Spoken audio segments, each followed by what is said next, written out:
Oh yeah, thanks you guys. I appreciate you taking the time to have me on here. I think it's pretty cool what you guys are doing. Very good questions and what a lot of research. This is cool. Yeah, this is awesome. Thank you for having me. I really appreciate you guys asking me to be a part of this. That was too cool, bro.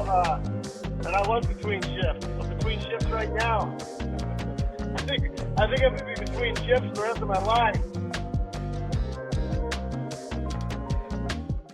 Welcome back to the Between Shifts podcast. Our guest today is a psychic medium who helps people find closure after losing loved ones by connecting them with the other side. After experiencing 9/11 while working at ABC News, he left television to pursue mediumship full-time and has given readings to tens of thousands seeking comfort and validation. Please welcome Felix Lee Lerma. Woo! Oh. Woo! Wow, thank you. That This was is- a really nice intro. This is exciting. We're all very excited for this one. We were just talking about how excited too. popular you are in town, so Yeah, which is Yeah. We're all stoked. yeah. Well, let's get started at the early days. Wow. Where are you originally from? I am originally from Ohio, and I grew up in a small town called Findlay and moved to a smaller town called New Regal, and that's where I completed high school. Graduated in a class of 33. Wow. That's because we had an exchange student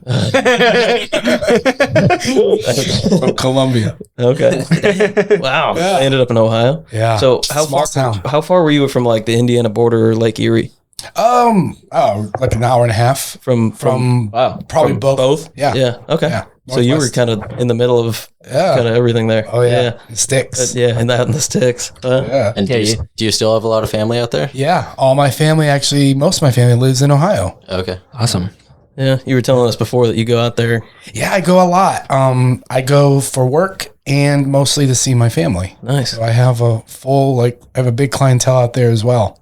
Oh wow. Pretty much I can go anywhere and work. Yeah. I feel very Do you fortunate. typically make a trip out there like once a year, or are you out there multiple times? This year it was probably 3 times and I didn't do any work. So there's a lot of people that want to see me next week when I come for Christmas. Or actually, yeah. Yeah, that's exciting. Before we get more into like the childhood questions, but when you see people a lot for readings, like, are you going all day? That seems very draining for you.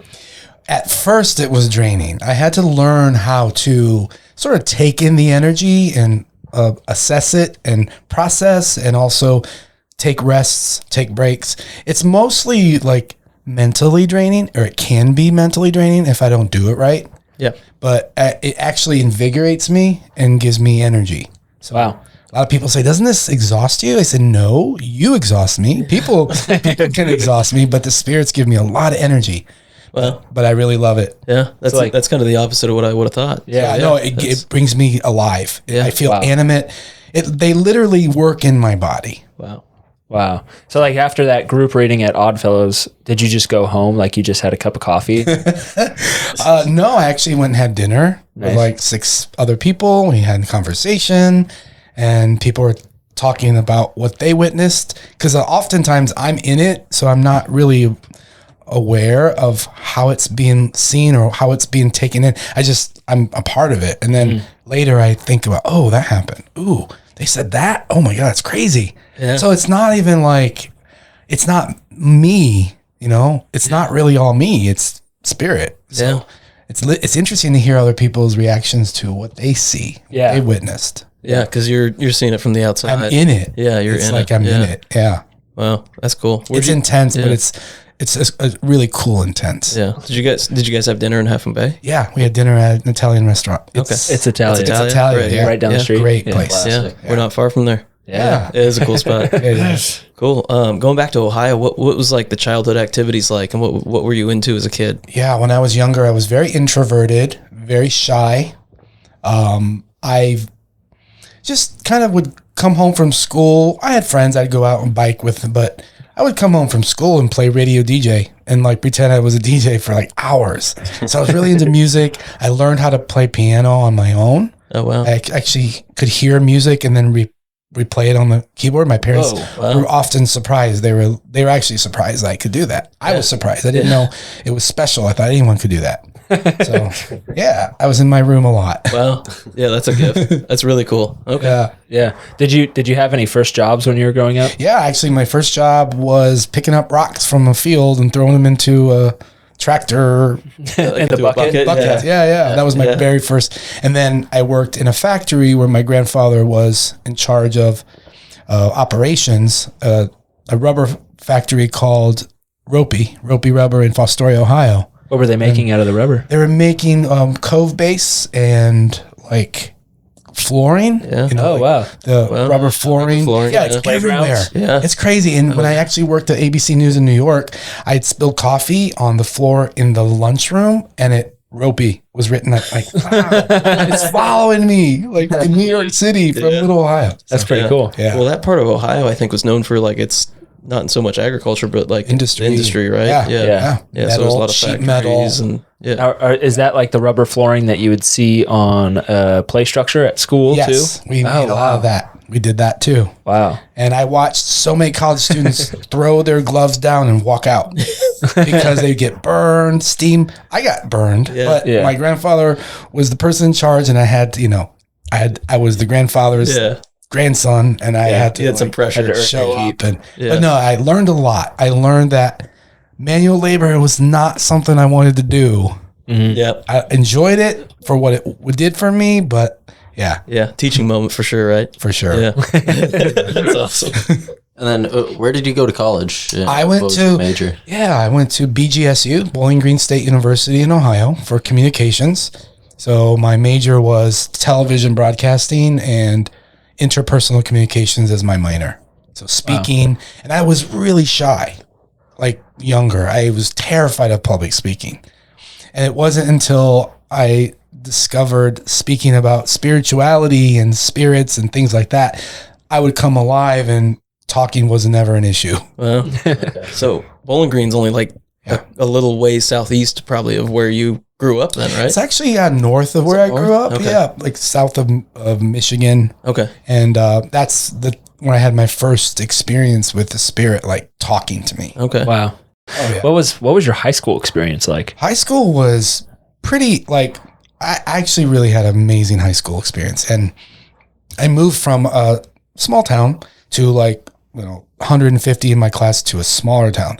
And so I had, everybody was my friends. Like, they were all, most of my friends played basketball, and I was the only one that didn't. One of the only ones that didn't play basketball, but I would go to all the games and cheer for them. But yeah, I actually got into choir, singing.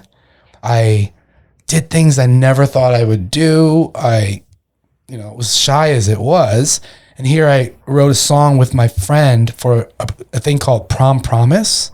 It was a contest in Ohio, and whoever won the whole school would get to go to see this performer, R&B artist Johnny Gill. Okay. And so we submitted it, and we won.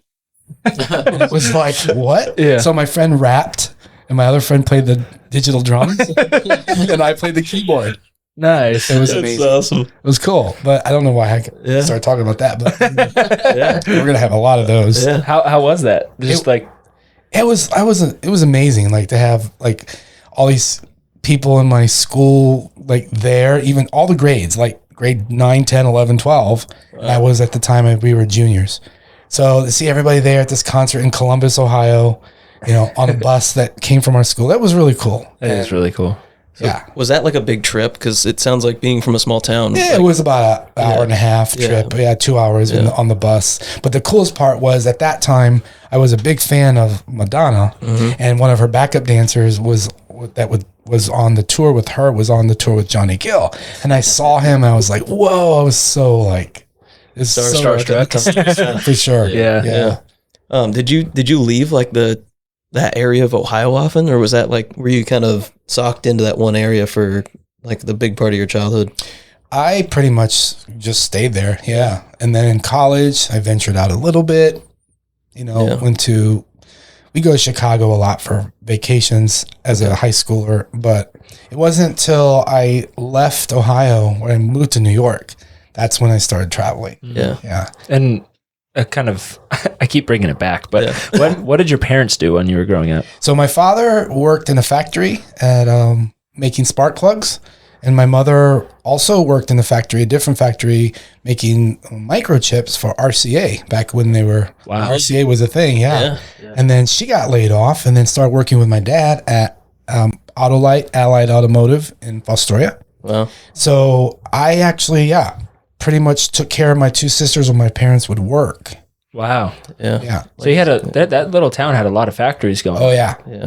That whole area, all in northwest. You have Cooper Tires there. Because they have the Great Lakes to transport everything. Yeah. Yeah. Lake Erie's just north, right? Yep. It's Erie, right? Lake Erie. Lake Erie's right there. Yeah. Let's call it Lake Erie. I'm honestly so surprised that you know so much about Ohio. Yeah. Like you studied up on it. No, I know.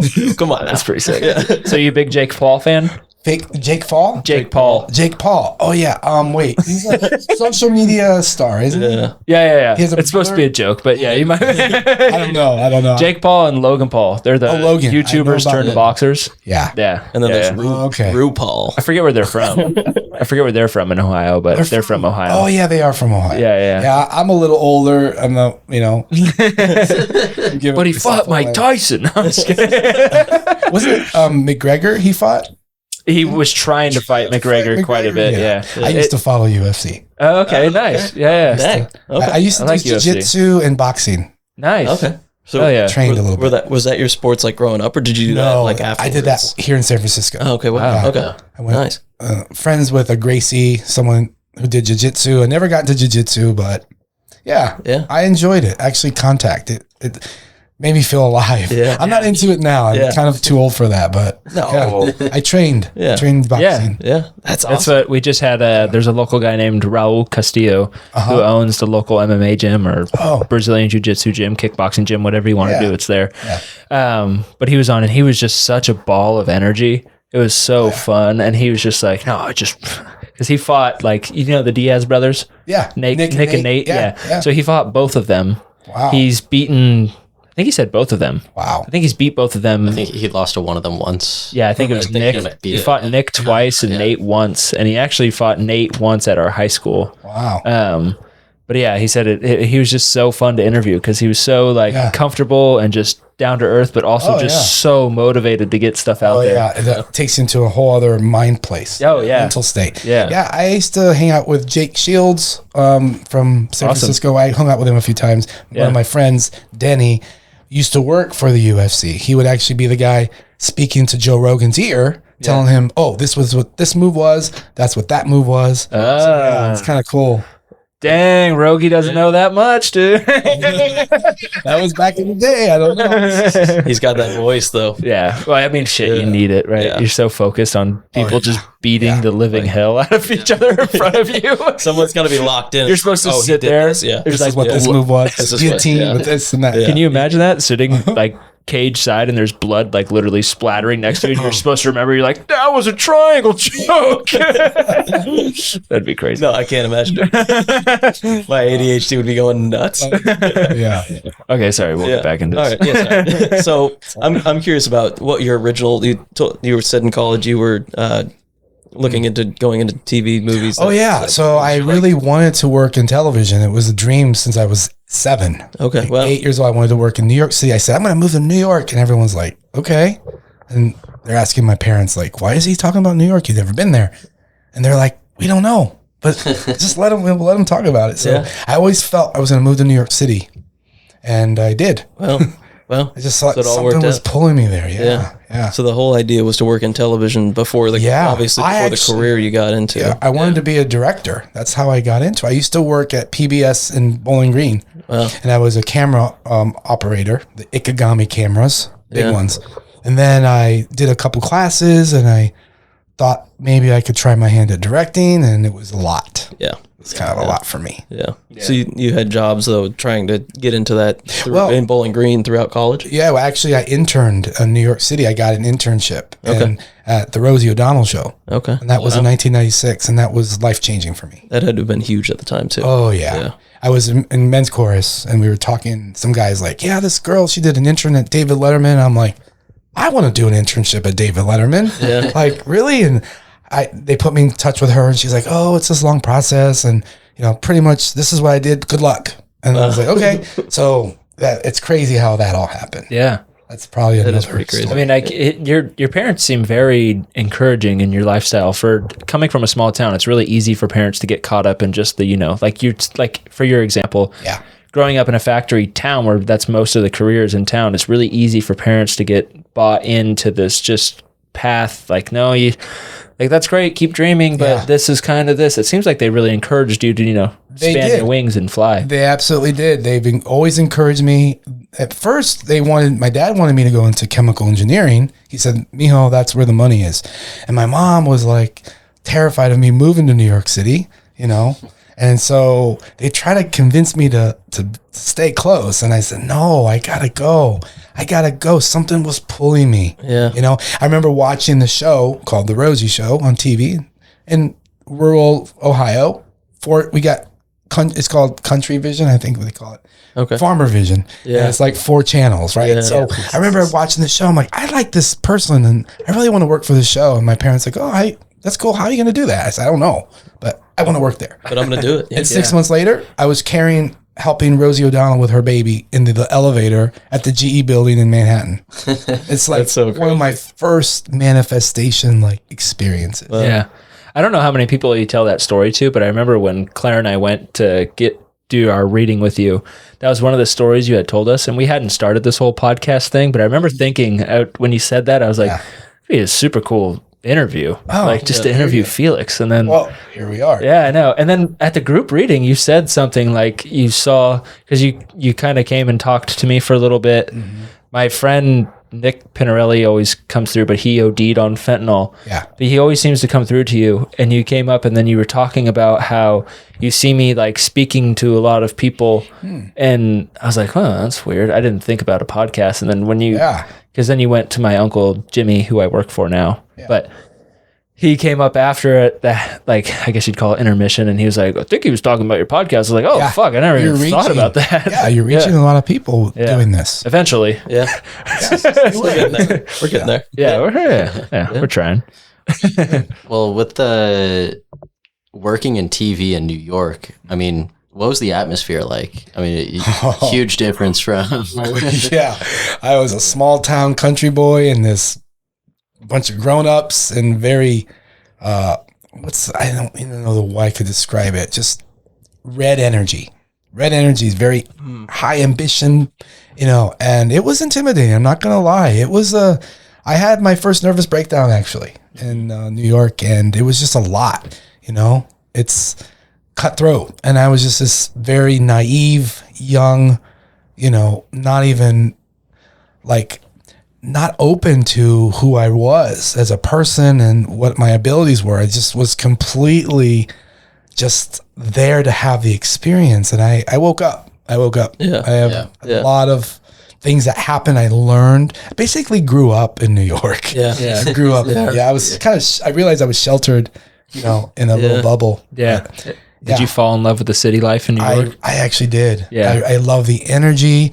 I loved how you could just see people, and it was just it brought me a lot of energy. I felt alive. Yeah, definitely. Yeah. It's got to be weird going from a town where you probably see the same 30 people every day to all of a sudden you never see the same person twice. Oh yeah. Yeah. Yeah. Everybody wants to be where you're standing. Yeah. That's such a good point. Yeah. It's like that's New York. Yeah. Everybody wants to stand exactly where you are, so you got to keep moving. Yeah. Well, My cousin who doubles as my boss moved from a farm in Half Moon Bay to the Sunset in San Francisco, and he's like, I love it. He's like, I can walk to the store and nobody knows who I am. I can go unnoticed. Yeah. It's like, that actually sounds kind of nice at times. Yeah. I'm a social guy. I like the interactions at the store, honestly. I do too, actually. Yeah, I do David too. probably Sometimes doesn't. I still shop in the next town over. Yeah, he's a social guy. you go to Pescadero. The other P. The other peep. So, Yeah. He's a Moss Beach, Monterey guy, so he's already on the tail end of it's town. Closer than, Yeah. You spend a lot of time in Pescadero? No, that's the first word that came to my mind. I don't know. Doing yoga. You should check out the I think I picked strawberries cemetery. there. Oh, cemetery. The cemetery is really cool in Pescadero. Yeah, I like the cemeteries. Like, they're beautiful, but I never feel spirits there. Yeah. Because they're not there. Yeah. unless you invoke them. That's a whole other thing. Would you say that spirits are kind of like trapped energy in a way? Spirits are trapped energy. What do you mean by that? Like, okay, so obviously when you think of a spirit, you think of a person. Like if Ian's here, Ian dies, he's moved on to the other life and it's his soul and it's still a human. But do you think like in some spaces, like for instance, this building, the energies that were exchanged here amongst people can sometimes live on and we still see remnants of those energies in this building? So exactly. So we can get remnants of that, of what happened or what took place, but it's not actually, in my opinion, in my experience, it's never a spirit that is like lost or stuck. It's usually because they want you to see what happened. Sort of like imagine a video camera recording everything that's happened and you see the playback. That's kind of how I describe when I go into a place and it's haunted or people say there's spirit activity. And sometimes they are very like there are spirits doing things there, but because they choose to and not because they're stuck. Yeah. But we can see things that have been happening and that happened in the past for sure. I like that analogy of playback. Trap is actually is the opposite. They're not trapped. They're actually very free. They're having free will by fucking with you. No, I'm just kidding. Sometimes, if that's what gets people to move, it will. Yeah, that's fair. It's really true. Yeah. Well, on the Spirit Talk, you've talked a lot about how your grandfather's passing when you were 8. You had nightmares of his body being wheeled away, but then you've also had him visit you and comfort you. Can you just tell us a little bit about that and how that kind of shaped the trajectory for your career? For sure. Being brought up Catholic, I was taught when you die, you go to heaven. Like, oh, you go to heaven. It sounds nice. And then it happened. My grandfather passed, and I was actually going to their house after school because my parents both worked. So the bus would drop me off at their house. And one day, I knew Grandpa was sick, but I had no concept of death. I got off the bus and my uncle stood right in front of the bus stop. My Uncle Dan's really tall. He's in spirit now, but he's 6'3", I think. I was very short. I was.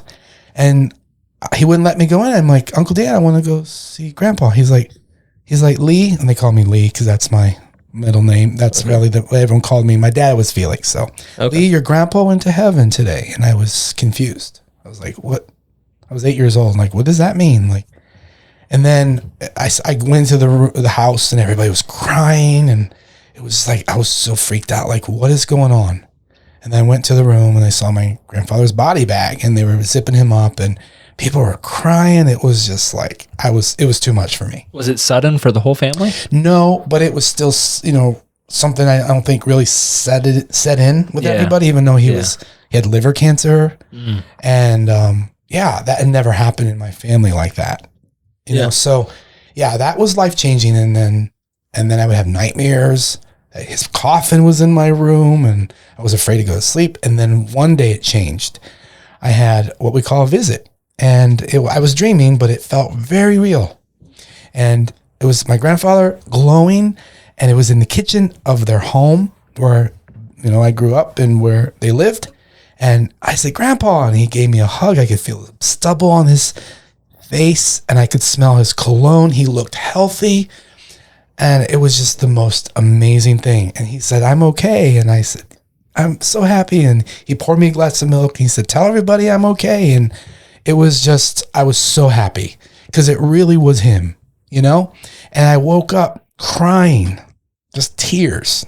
So that was my first experience with, the afterlife. Yeah. And then from that point on, I wanted to know, where do people go when they die? Yeah. Being told, oh, they go to heaven. That's it. You're not supposed to talk to them. I'm like, well, they're talking to me. Yeah. They're coming to me. I'm not invoking them. So that didn't fly with me. The whole, you're not supposed to talk to spirits, that never set it with me. Did you ever get kind of, not like obsessed, but did you ever try to chase that dream that you had of your grandfather? Oh, yeah. Yeah. Oh, yeah. I took books out. I was trying to as I got older, 9, 10, 11, I would take books out on reincarnation. I was so curious just to know more about where my grandpa was and what happens after we die. You know? That's, I'm sure it sparked a whole a whole bunch of curiosity. Sure. And yeah, my aunts and uncles all meant well, but they were kind of like, you're not supposed to do that. You're not supposed to talk about it. You're not supposed to. Yeah. And I was like, okay. So growing up, and everyone was Catholic, you said, right? Yeah. So my parents were very encouraging and open, and they would listen to me and tell. When I told them what I was dreaming, they were really fascinated, and they both cried. Yeah. Yeah, So I knew that they was my big question, was how open was everybody else about it? My mom and dad were so open and were never discouraging. And I'd say, Grandpa came to me, and what did he say? And what did he, I know my dad would go into the bedroom and wouldn't see him for a while. And then I realized it was because he was crying. Yeah. But Did your grandparents sound cool too, but your parents just sound so encouraging and so. They are. I have the most amazing parents. I got so lucky in this life.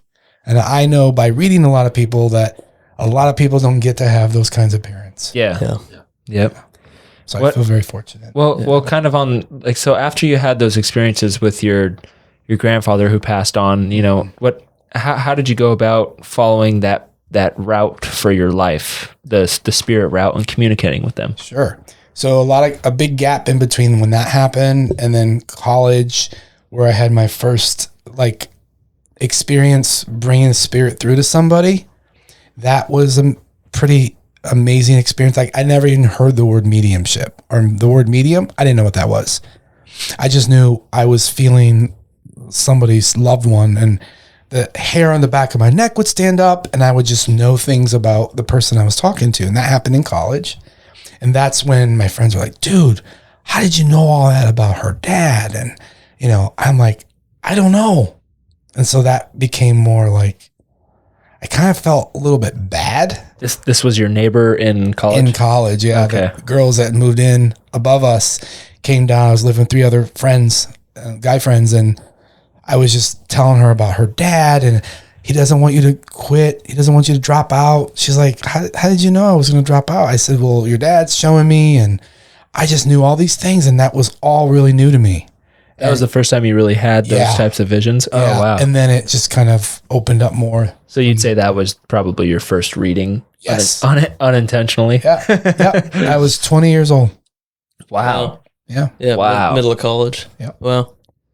It's crazy. That is crazy. All my friends were like, dude, you're like, they've spooked out. Yeah. Yeah. Because I knew so many things that were accurate with her. Yeah. And I was what a trip. Whoa. But that hadn't come up beforehand with anybody else. It was just in that moment, it just came out. And that's the moment that I realized I have something, but I don't know if I can tell everyone. Right. Yeah. So I kind of kept it to myself. I feel like that's another small town schedule, or just small town thing where you're so embarrassed to just talk about something that might be and is really helpful to a lot of people. Yeah. But you're like, people are going to think I'm crazy if I bring this up. Right. But I actually did bring it up. My senior year in high school, I did actually have an out-of-body experience.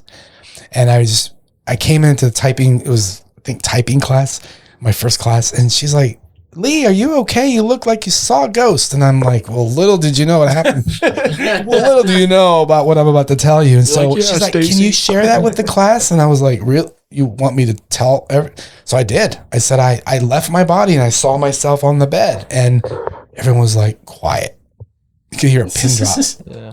It was pretty intense. And I saw the ceiling get closer to me, and then I just remember thinking, I think I'm getting abducted by an alien or something crazy. And then I felt it come back down. My body came back down, or my spirit came back into my body. And so I told them everything that happened. And I thought, oh no, I'm going to lose my friends now. But no, one of my friends, my classmates, came up. He's like, dude, that happened to me too. Wow. I had a spirit holding my feet, and I was up in the air, and I'm like, really? I'm not the only one that's happened to. He's like, no. So we kind of bonded on that. Wow. Nice. I didn't feel so crazy. Are you still friends with that person? Yeah. Wow. Yeah, I am in Ohio. Wow. That's crazy. That's so really are they also, they're my clients now. It's crazy. People I grew up with, or my friends' kids now I read for, and it's crazy. I don't remember a lot about them. I just, remember their names. Yeah. But yeah. Wow. It's cool. It is fun at your group readings when you go around and, well, you don't even necessarily mean to do it. like go around and be like, oh yeah, you have the power to be a medium. It's just kind of cool when you're standing on stage and you're like, holy shit, like a lot of you guys, spirits are showing me that a lot of you guys actually have the power to be a medium. And I'm seeing it more and more. Yeah. In this day and age. And first of all, you guys were all spirit, right? And so we have the ability to connect with that which we are. So, but I am seeing a lot of people more open. And because you're more open, you're going to have more experiences and become more open, right? So that's what I see. It's funny. You always single out my cousin Bella Coslino. She went to one of your it was a class, but you were just helping people open up and try to, I guess, get in touch with their medium. Oh yeah. Workshop. I'd call it a superpower, but I don't ability. Yeah, ability. Yeah. But every time that we're at a group reading together, you're always like, oh yeah, you have it. And it's crazy because people point that out to me and I don't remember telling them that. So like it just comes and then like, oh yeah, you told me that before. And I'm like, and like I don't remember that. Yeah. To see it. Yeah. I'm sure you've seen so many people and noticed it so many times now. And I think that happens because they're supposed to like get into it. Yeah. That's what my mentor would do for me. Yeah. I would see him and he would keep picking me out. Are you doing readings yet, young man? I'm like, no. You got to do that to my cousin Bella. She's really talented. All right. Or she has the ability, I should say. Yeah. Well, I'll maybe call her up. She can give a reading to somebody. Oh, you should. Yeah. I'll say, Gavin told me. Yeah. No, kick her in the ass. Get her going, dude. She listens to the podcast. Yeah, she does. This is how it all started for me. Yeah. I was thrown into it. I wasn't like, okay, I'm ready to do my first reading. And no, not at all. I was thrown into it. Yeah. Yeah. She the way that she explains it is she went to one of your, I call it a class. It's not really a class. It's a class. You're helping people. Yeah. But she went to your class and then she was so, I guess you would say, intimidated by seeing people that she was kind of pushed away from the fact of doing it. Like when her grandfather, she tells the story really well, but when her grandfather passed away, she stayed at her grandmother's house the night of, and she was walking back by her grandmother's room in the morning and her grandma was crying and she saw her grandfather there younger and in his military attire and like rubbing the grandma's back. And then she saw him and was like, oh shit. Oh shit. Right. Yeah. Well, sometimes, people come to my class expecting one thing, but then something else happens, or they're meant to go to witness or just open. And so I've had that happen to me. I've been in a class or two where I didn't feel like I connected or I didn't really enjoy it, but it taught me the difference of people's energy. And it really helped me to know who to trust. And the ones I didn't feel connection with weren't for me. Okay. Right? Yeah. So even the negative experiences actually helps. Yeah. Those help you to know, okay, this is not maybe where you're good, or this is not where you want to be, or, maybe certain people, you don't care about their energy, you don't feel their energy. That can happen. Yeah. Okay. Huh. Yeah. We all have different energy. Everyone brings different energy to the table. And sometimes sometimes it's oil and water, right? Yeah. But it's all good. It's like, this is life. Yeah. I'm sorry, I'm speechless. I'm like baffled taking everything in. That's crazy. I'm curious about how kind of what's going on in your personal life affects your ability. That's a great question. So as I've gotten older, I've learned to compartmentalize my personal life with my work, but sometimes it spills over just like everybody else, right? And so I have to take inventory of, I have to say I'm going through a little bit of some stuff now with trying to get my partner, who's now my husband, trying to get his citizenship and trying to get that, and a lot of roadblocks, but we're getting through it, and I have faith and trust, and that's one thing. And anything personal comes up, I'm pretty good at saying, okay, I'll deal with this later, but right now I need to be present with who's in front of me.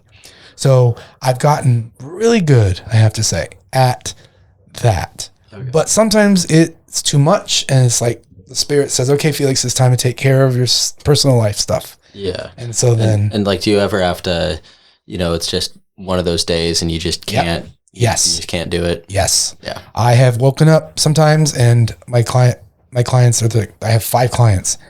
And I say, Jeff, my assistant is Jeffrey. He's an amazing assistant. Very lucky to have him. I said, Jeff, I don't think I can work today. He said, excuse me, I just spent hours trying to get these filled positions and they're coming from like 3 hours away. And I'm like, okay, let's figure this out. And I have to like, help him like, okay, I'm not in the right space right now, but maybe that'll change when they show up. And sometimes it does. And I'll change my mind and I'm like, oh, I was worrying about nothing. And other times it's, I need time off. Yeah. Yeah. So that happens just like with everybody, right? Yeah. I have days where I'm like, I'm not feeling it today. Yeah. Yeah. Just want to stay in bed or go for a long walk. Yeah. What do you do to like kind of clear your head, or what's your self-care? I go outside. Yeah. I usually will take my shoes and socks off and walk in the grass in the Panhandle near where I live, which is 2 blocks. Yeah. I ground myself. I go to the gym. I call my mom and dad. I call people I can talk to, my friends that are there for me, Yeah. Yeah. People that don't ask, hey, how's work? Yeah. Yeah. And that's one thing I love about my partner is he's not interested at all in what I do. That's awesome. And I'm okay with that. Most people are like, doesn't that bother you? I'm like, nope. Does he He's believe in Chinese. your abilities? He believes in me. He doesn't, I didn't realize this until we were in Vegas. And it's funny. I was sitting at a table with a client. He's my friend. His name is Jason Giambi. He's a former baseball player. Yeah. And we were sitting with him and he said, Felix, your partner believes, because I told him he doesn't really believe. They just had like a conversation. I'm like, well, that's news to me. And we're going to have a conversation. He's like, your partner believes in ghosts. And I'm like, yeah, but no, he'll listen to me, but I don't usually vent to him about stuff with work. Yeah. And it's nice. It's a good, I know. Detaching, personal life from work life. And I have a couple friends that were skeptic, and that's fine with me. They just didn't really ask me about anything, and then stuff would happen, and they're no longer skeptical. But yeah, I don't take it personal if someone doesn't acknowledge that part of my life, Yeah. Well, how has your relationship with your own abilities evolved since those early anxiety attacks? You were talking to us a bit about it, but we never really got fully into it when you went to New York. But you also mentioned your heart chakra openings. Oh yeah. Let's just get into all of that. Sure. When I first started doing readings, after I had met, this was after I'd met my mentor and Hans King, and he basically blew everything open for me and told me in front of 50 people that I was a medium and that I could do what he was doing, and all I could do was cry. Because it finally was so nice to get validation from someone who was, at that point, he was pretty well known. He was a direct voice medium, and he told me things that no one would know about me. He told me, this is what they're saying about you. And I was in tears. And so that changed my life. And that that opened the door for me to practice with people. And during the practice, I would, not during the readings, but like at night, my heart would palpitate. I would wake up in full panic. Heart would race.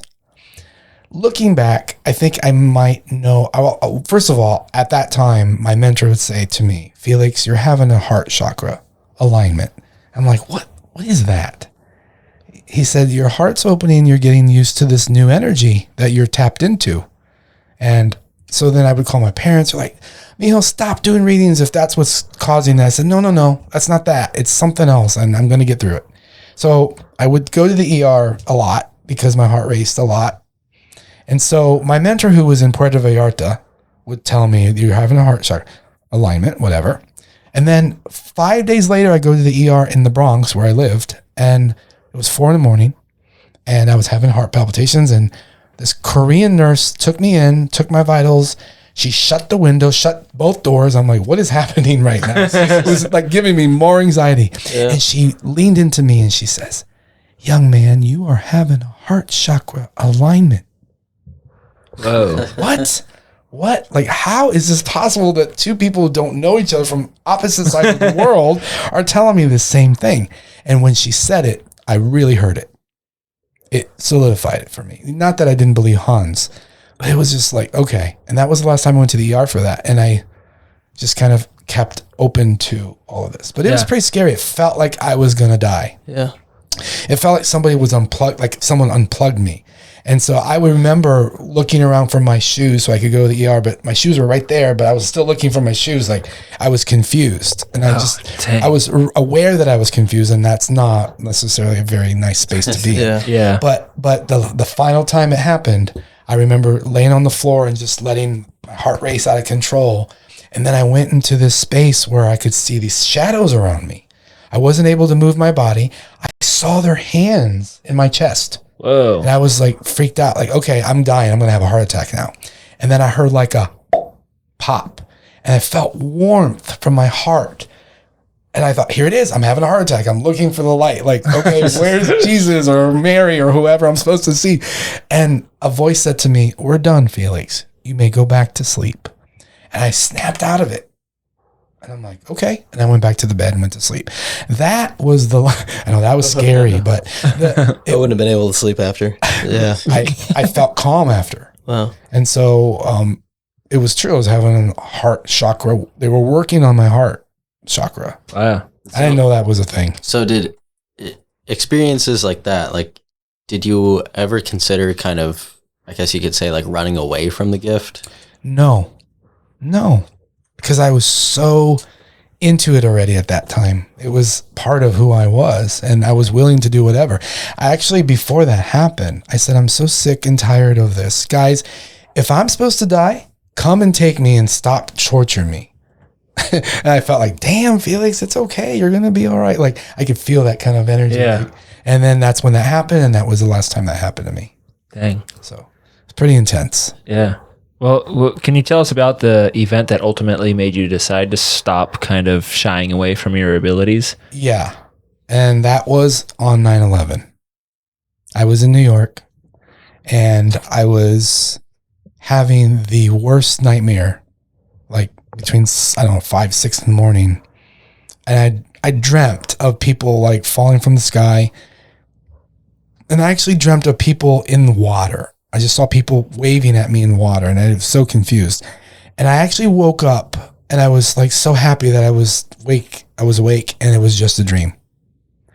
And little did I know that the events would unfold hours later. So the first thing that happened, can I share the story? Yeah. Let's go for it. Sure, yeah. Please do. My partner at the time and I both lived in the Bronx, and he worked 3 blocks from the World Trade Center. So that morning I woke up like, oh, thank God that was just a dream. And then I don't remember why, but we got into a fight. It was Jeffrey and I, who's now my assistant. It was my first partner.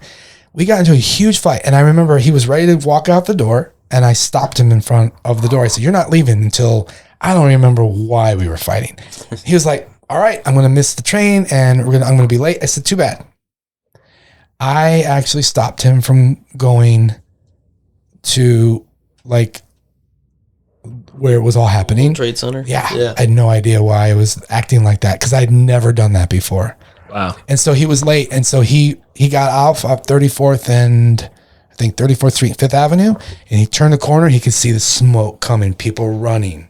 So he was like, I don't know what's going on. He turned around and ran back. But if he had made it there on time, he could have been stuck. I don't know if he would have passed, but he could have been really hurt. Yeah. Or stuck down there. Yeah, you wouldn't have wanted to be in that area. Looking back, that was a time where I decided not to hide my ability anymore. I needed to tell people, okay, I can see and hear spirits, and I want to help people now. Yeah, and what was going through your mind, the day of when 9/11 was happening, and you just had that big dream of people jumping? You have from no. the sky. I had the rosary in my hand, which I never did the rosary. I just remember my grandmother giving me a rosary. I had the rosary, and I was like, my stomach was in bad shape, and I just was like crying, and everyone was calling me. We just got cell phones at the time. His mom was calling me. Have you heard from Jeffrey? I said, no, I haven't. His brother calling me crying. Have you heard from my brother? I'm like, no, I haven't. And all of a sudden, in the middle of this cry, this fear, got this calm sense. And a voice said to me inside my head, he's okay. He's coming home later.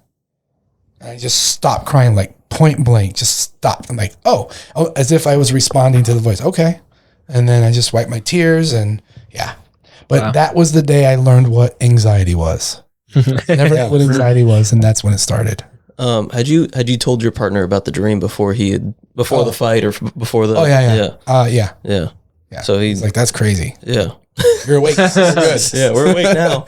That's Yeah. crazy. Yeah. So yeah. So he kind That's- of knew afterwards Oh, yeah. what happened. He Well- was like, oh wow, that well, must have been Oh yeah. He believed in what I could do. yeah. He was he was my first like encourager Yeah. before I met my mentors. Yeah. Awesome. And on the topic of your mentors, I mean, you mentioned it a little bit, but Hans King, I mean, can we get a little like, who is he? For sure. And what did he do to help you? He changed my life. And this was in March of 2002. After 9/11, everybody was searching for answers. I went downtown. I don't remember why. I walked into the Hotel New Yorker, which is right across the street from the Madison Square Garden. And I remember there was all these people behind these like tables, and they were like chakras and I don't know, these like crystals, and it was like a psychic fair. And I just walked into it randomly. I didn't know it was going to happen. And this gentleman, 6'4" person, said, "Excuse me, young man, I need to talk with you." And I went to his table. I said, "Hi." He says, "I'm Hans. What's your name?" I said, "Lee. Nice to meet you, Lee." He says, "I'm going to be doing a talk tomorrow and I need you to come." I said, "Okay. What's the talk about?" He says, "It's about my work, and I'm a medium, and I feel like it would really benefit you to come." He says, "You promise me you're coming?" I said, "Sure, I'll come." Okay. Nothing to lose. Yeah. I had no idea what I was about to step into. But I knew he was special because I had said to him at that time, I said, "So my grandmother is not well. She's very sick." And he goes, "She's very tired and she wants to go home." I never heard anyone say that before. I said, oh, okay. I was kind of confused about that. The next day I went, and that's when everything changed. He came to me in a group of 50 people.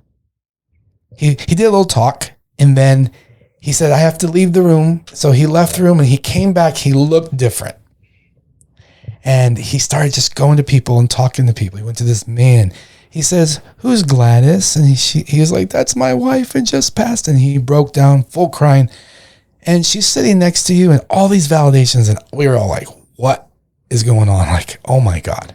And then he came to me, stood over me, towered over me, hands doing this kind of a thing in front of his stomach. And I just looked at him. He says, "Hello, what's your name?" I said, "Lee." He says, No, what's your full name?" I said, "Lee Lerma." He said, No, what's your full name?" I said, "Oh, never used my full name. Felix Lee Lerma." He goes, "That is the name you are to use from here on out." I said, "Okay." He says, "You're a medium?" I said, kind of, yeah. He said, "You are." He says, "You were born very close to spirit, and they're saying that you're going to be bigger than me." And I was just like completely dumbfounded. And he says, "Your father claims he doesn't know you. You need to call him." And little did he know that a few days before I had just come out to my parents, like a few weeks before. Actually, a few weeks before. And I didn't tell anyone. So he says, "Your father." So I, high school, was dating women or girls, and it was new. And when I came out, he was shocked. And so it was like, he was accurate with everything he said to me. It was just so crazy. And he told me that it's my spirit guide's name, and he walks with me, and all these things that happened, he knew. And I just remember thinking, wow, like, I feel like he saved me. I really did. I was in a downtrodden time in my life at that time. Yeah. Well, what was going through your head in the moment when he, because this is a little later on from that point, but Yeah. At one of his readings that you went to, one of his group readings that you went to, he kind of just outed you and was like, "Are you doing readings yet?" Okay. So I've seen him a few times after that, and I would follow him.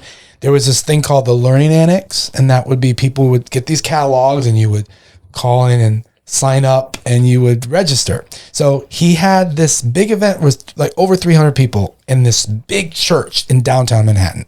And I went up to him before he started. I said, just so you know, I'm having panic attacks right now, so I'm going to sit in the back. He's like, okay, you have a seat. It's going to be wonderful. And I just wanted to watch, I just wanted to see him work again. And towards the end, he says, oh, by the way, everyone, I have a friend in the audience, and he's probably going to hit me with a stick after this. He says, but he's an amazing medium, and his name is Felix Lee Lerma. And I'm looking like, what are you? I'm looking at him like, really? And he says, and he's going to take your appointments in the back of the church. Just line up. And what? Like, what? And that happened. So I stood at the back of the church with some paper and like getting everyone's name. There's like 8 people lined up. I had no idea what I was doing. You're talking about like, but it's yet interestingly, it felt right. It must have been right. Yeah, it must have been such a weird transition from like having this man cold approach you on the street to all of a sudden he was treating you differently than everyone else that you had in that room. Yeah. So that's I'll never forget my first reading came from that. That's really awesome. They were like, how much do you charge? And I was like, $50. I didn't know what to say. Like, how much do we charge? Yeah, it was intimidating, but yeah, it was amazing. Yeah, that's awesome. And that's like your first experience owning your own company too, right? Where you have to make your own decisions. Yeah. It felt really cool. I felt like I was living again. How quickly after that did you get your LLC? It was actually not till much later I got my S corporation. Oh, okay. S corp. Yeah. Nice. Nice. That's true. Yeah, S corps. S corps are good. Believe it or not, I started on Craigslist. Yeah. I put up an ad saying, "Hey, I'm opening my place to the public. You come and I can give readings to you. It's donation." and I live in a new building, and we just moved into a new building, and these people would just show up, and I would read for them, and they would cry, and they were like, "You shouldn't be doing this for free." And I was like, "Okay, well, And then it just spiraled into this nice, amazing thing, and I started taking appointments while I was working in television. Yeah. Wow. Yeah. So you're doing this on the evenings? Yeah. After work? Or on the weekends. Yeah. Wow. And when was the cutoff and just pursuing media? That is when I moved from New York to San Francisco. Okay. In 2006. Okay. Yeah. Craigslist in the early 2000s must have been crazy. Oh, yeah. It was really crazy.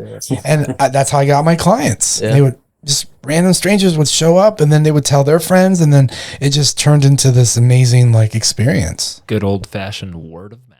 Want to get your business in front of a loyal local audience? Between Shifts brings coast-side stories to life with real conversations, local legends, and plenty of laughs.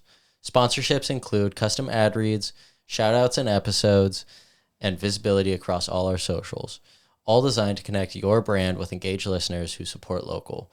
Now, please email betweenshiftspod@gmail.com for any inquiries. Thank you. You being a medium and having someone else like Hans tell you that, picking you out of a crowd, have you ever been able to reciprocate that and do that to someone else? Yes. Yeah. It feels really cool. It feels really good to be able to do that. Yeah. That's cool. And I actually had a client come to me about 13 years ago, and I said, you're a medium. She says, really? I said, yeah. I see you doing readings. She was kind of like, I don't know. I said, I know. And it just kind of kept going with that. And it turned out she started doing readings, and she was on Yelp, with me. Wow. And she was she was reading people that were pretty bigger than the people I was seeing. And I don't know how, but I was proud of her. Wow. It's not a competition. No, yeah. But she was connecting me with people that I never had access to. Yeah. So whoa. And then she decided to do something different. And so she sends people to me. So she did it for 10 years, and I'm so proud of her. Wow. She's amazing. Her name's Jessica Boyer. Okay. She's an excellent medium, but she's now working as a person who works with trauma. She helps people release trauma. Oh, wow. She's a healer. Yes. Wow. Yeah. She's amazing. And what is your opinion on shows like the Long Island Medium and things like that? Great question, actually. Well, that's Teresa Caputo, and she's the real deal, but everyone has their personalities, right? And that's why people watch these shows. She's this person from Long Island who's got these long fingernails and her hair done up. And that gets people's attention. And of course, it's an element. And working in television, I know what people look for talent. So she's definitely gifted. She has the ability, you know? And it's not my thing to walk into a butcher shop and start, your father's here and he's talking to me. I don't do that. Yeah. Have you ever thought of some sort of show behind your... You know, I actually feel like someday I'm going to have a show. I do have a podcast now, but it's not big and not many people know about it. Yeah. It's so interesting because my first email, I'm giving away my email address, is Felix TV, Felix, T as in Tom, V as in Victor. And I created that email back in 1997 and I still use it. Wow. I refuse to let it go. It's just, 27 years old, 28 years old. Wow. Yeah. Can't let go of it. But Did you ever get a spam email that you sign up for like the deals with? all the time. All the time. Okay, good. That's good. I was going to say that email is probably going crazy. Oh, thousands. I have to have, my assistant deletes a lot of them for me. Yeah. Also, I don't know if you want to talk about it, and we can totally cut this out if you don't, but what is that dynamic like with Jeff after being partners dating Jeff? Yeah. But then now, you talked about how you're married with the husband now and he's still your assistant. What's that like? I mean, it's amazing because he knows me inside and out. And I could pay someone a lot less to take my appointments, but they don't know anything about me. So they can't represent me. Jeffrey can represent me. He's been through it thick and thin with me, through my ups and downs, everything. He knows everything about how I work. And I feel like he's the best person to, filter for me, the people, making sure that I'm the right fit for the person that's seeking, guidance. He's almost doing like an interview before someone gets to Absolutely. you, right? Yeah, to make sure it's the correct fit. Yeah. Because not everyone's, it's like when someone writes a book, a lot of people will say, oh, I love the book. Some people say, I don't know, I didn't like it. It's not for everybody, right? You find your people. You find the people that resonate with your message. And Definitely. Yeah. So that's the same thing with psychics, same thing with mediums. We all have different clientele that comes to us. And just because it worked with one person doesn't necessarily mean it's going to work with another. Yeah. And no, never mind. I won't even ask. I was just going to say, does it ever get weird with like your ex being your assistant, I guess, mainly? No, That's not cool. really. No, That's at all. good. Yeah, sometimes I forget we're all just grown-ups. Yeah. And we can be mature about Yeah. I got one little quick on the last question I asked about if you picking mediums out of a crowd. But how often does that happen? Is there like a percentage of the world do you think that do have abilities? Like, is it like? Well, we all have abilities, but those who want to actually use it to help others, it's not as common. Okay. But there are a lot of people who have abilities, and I've realized that if you were born with an ability, you should use it. Yeah. And not just use it. You hear stories of people, oh, this was such a burden, seeing spirits, and I didn't want to know things, and I turned it off, and it was just so hard for people. And that is real. It's a real thing. And I really believe it's because they didn't share it. Because when you share your ability, it changes and transforms you. Yeah. That's really why I believe people are drawn to it. If you are drawn to something like this work, it's because you want to be of service. Yeah. And when you are of service and you put yourself in that energetical field and that intention, you're going to help people. So you're going to be able to use your abilities in the way it was meant to be used and not something that's used against you or there to hurt you. Yeah. I really think a lot of people who have it have not really been able to use it to help, or maybe didn't know they could use it to help. Yeah, and it has to be fulfilling to be able to use it. Absolutely. If you have the skills and right. Yeah, it has to be something that you actively want to do. You know? There are a lot of people who have the ability, but they have no desire to share it with people, and that's okay. It's okay. Yeah. And what would you say the main reason that your skills are sought out for? The main reason is people just want to know that their loved one is okay. Yeah. They want to know that there's something more after this. They want to know that they will see them again. Yeah. And it's the truth. Yeah. We will. We'll see all our loved ones. Yeah. And when it's our time, And if you're scared, because it's normal to be scared, people say, Felix, I'm so scared of dying. That's normal. Most people are. And so what happens is when you're sick and you're about to go over, your loved ones come to visit you and you trust them. They're there to help you. And once they help you out, you're not afraid anymore. So we oftentimes think of when people are deceased, we often think of people that are older in age, right? But do you ever have visitations from people that are younger? Oh, yeah. What's a kind of age range? You mean visitations from spirits? Yeah, visitations from spirits. Ages. It's interesting. From ages to from 5 till 95, not 5 to 100. Okay. I've had visits. I've never had a visit from a baby spirit. Okay, so that was one of the questions. The question, yeah. And that is because they haven't fully developed, and so I wouldn't know their personality, or you wouldn't know their personality. Which isn't to say people don't dream about babies. I'm sure people do. But I have found that the reason children they're so young don't come through is because they haven't really developed a personality in this lifetime that we would recognize. Yeah. That's an interesting one. But people who lose children often feel their loved ones as if they knew them. Yeah. Well, and I feel like a big aspect of your job probably is almost being a therapist. And absolutely. And you probably have to deliver a lot of... A therapist with validations. Yeah. Yeah. How do you go about telling people if, I know a lot of the time these spirits have maybe more uplifting messages or are funny, but have you had to deliver not harsh messages, but at times where someone's really in distress and sure. Yeah. What is that like? I've had to deliver a message to someone whose daughter was sick and wasn't going to be around much longer. And that was really hard because she asked me, and I can't lie. If you ask me a question, I have to tell you the truth. And so I said to her, your daughter is an angel and she's done here. She's done her work. She's ready to go back. This is part of her contract. And I was surprised when the mom looked at me and said, I know, Felix. Wow. Yeah. That was hard. Yeah. Any reading with children, which I did one a few weeks ago for a mother who lost her daughter in the Mystic Texas floods, the camp, Mystic camp. That was really hard, but it was also, it's hard when you hear it, when I say it, but when you're in it and I'm connecting with her spirit, I have to be with her. And she's like, hi, Felix, and tell my mom this and tell my daddy this. And I have to be with her because if I go down into the story of what happened, I'll lose her connection. Yeah. So my job is to be the medium in between the spirit world and the physical. And my job is to be their voice. And to be their voice, I have to listen. And to listen, I have to feel good. I have to feel, okay, ready. And I'm eager and I'm listening. And that's what brings me the information.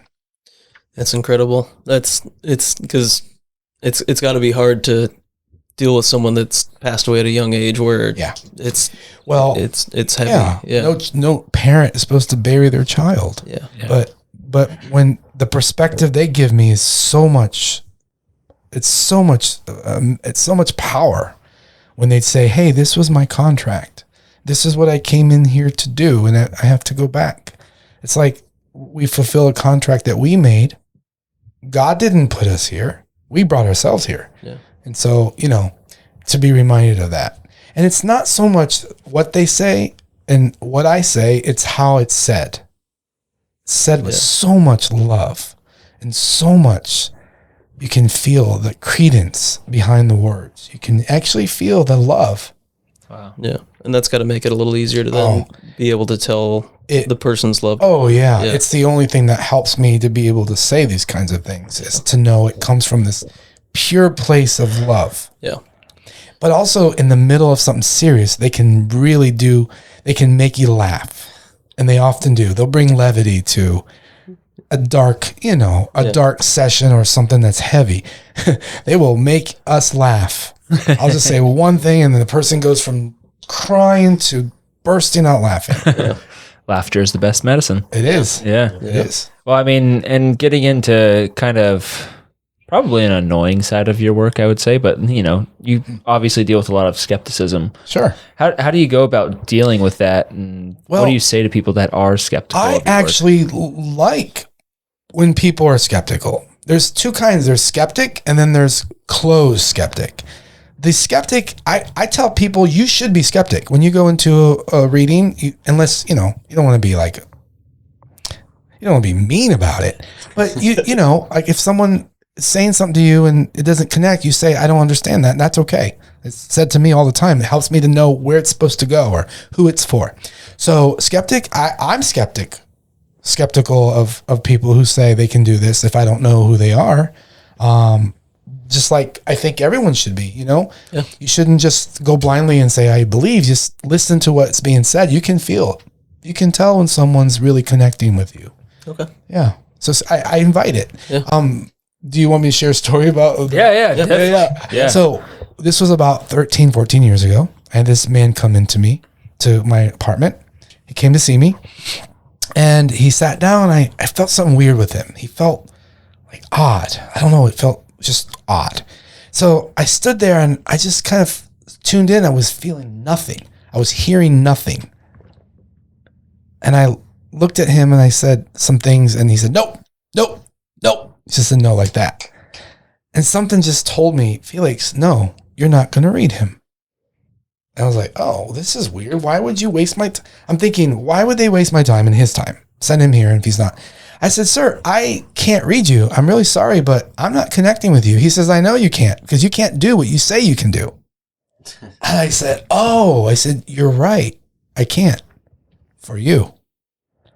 I'm not going to change your mind. And so you don't have to pay me. And it was nice to meet you and have a good day. And he walked out and I just thought that was strange. It's so weird. It was so like, and so what I said, like, my guides, why did this happen? They said, Felix, you asked if you were really hearing us. Well, we stopped talking to you because we wanted you to know that you weren't meant to read him. He wasn't open. He had a belief about it already before I started. So he determined that it wasn't real and it wasn't for him. And this was a big lesson because the next hour I saw this woman come in. She was very thin and young. She sat down. I said, first thing I said out of my mouth, I said, you're going to have a baby soon. And she just looked at me. She goes, yes. How do you know that? I said, well, I'm a psychic. But I said, who's Olivia? And she just started crying. She just started bawling. She said, Olivia's my mom and she passed. I said, your mom's sitting right here. So this was like literally 45 minutes after I had this experience with this man. Yeah. And so what that taught me was he came to test me and to prove to me that I wasn't accurate and I wasn't for him. Yeah. I fit perfectly in his world of not believing because I didn't show him, So, and then here she came wanting to hear from her mom and it happened. So for me, it was a lesson in people who come to test me, you're not going to get a lot out of it. And people who come because they genuinely want help, I'm the guy. Yeah. Yeah. Has your approach to non-believers changed over the years? Absolutely. I used to get offended easily. Like we're talking like 20 years ago. Yeah. Now I get it. I understand. Good God. I meet people whose parents died in a car accident when they were 15. I don't think I would believe in God if that happened to me, And I did speak to someone who was vehemently against what I did. And I used to work with him in New York and I'm not going to say his name. He's a well-known journalist, famous for trying to debunk psychics. And he was so angry with me when he found I was meditating in the green room, meditating, whatever. He thought I was going to do a reading for someone and he got like really upset with me. And then my friend was like, are you going to let him talk to you like that? I said, it's okay. I get it. And I was like, okay with it. And then after the fight, we had a little fight and I kind of won the fight because he was a little bit scared about what I knew, whatever. I didn't let him intimidate me. This is a person making $5 million a year and I was making $55,000 a year. And so I wasn't afraid of losing my job, but it taught me a lesson and it really, but the lesson for me was to get to ask him, why don't you believe and what happened to you to make you have so much hatred towards people who do what I do? And he told me, He told me what happened, and I got it. I'm like, okay, you're right. I don't think I would believe in this either if that happened to me. So Yeah. it's okay. Yeah. Yeah. I have compassion for people who don't believe because there's a reason they don't believe. So we kind of mentioned it a little bit earlier, but I'm curious with the abilities and all the power you have, does it ever feel like you have this overbearing burden to like actually use them? Or I know you talked about there are moments where I'm about to read someone that is very famous, and those moments are a little bit like intimidating for me. Okay. I have to kind of move past the fame part of it and really listen to what's being said to me. So, but I don't have that as much. I've read for quite a few famous people, and they're just people. Okay. Yeah. Have you They're made it back? just people. Have you made it back to Madonna? Oh no, I don't. I've not read for her, and I'm open to it. But Come on, Madonna. I know you listen to Between Shifts podcast. Hey, you Give never Felix know. a call. Never know. You never know. I didn't know she dated Tupac. Yeah. And then I saw the breakup letter from Tupac on Instagram, and I was like, Yeah. whoa, what? I didn't. Yeah. That's kind of crazy That's too, crazy. actually. Yeah. What's a standout reading that's just kind of a Wow. I don't know, it's stuck with you over the years? Yeah. Well, this one's pretty heavy, but it really, I got on the phone with this person, this woman, and I said, so there's a spirit here and he wants to say he's sorry to you. And she's like, I think I know who this is. I said, who's James? And she says, oh my God. Felix, can we not talk about him? I said, okay, I just want you to know he is really sorry for hurting you. And she was crying. And I said, why do you think, I said, he's talking about you were talking about going to hell, or you were worried about going to the bad place. And she just got really quiet. And it was so like, I had no idea what was going on. She said, Felix, this was my husband and he died because I killed him. Whoa. And I was like, what? And I said, okay, like angels help me now, what to say next. No idea what to say. I'm in the room with the murderer. And it turned out that she was protecting her life and her daughter's life because this man had abused her daughter, and had done some really horrible things. And she actually shot him point blank while he was in bed. Wow. Because he was, and this is someone who was on the FBI's list.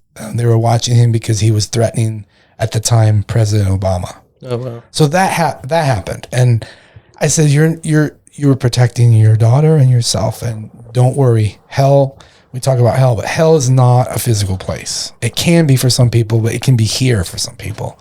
And all this amazing validation came through, and she cried a lot.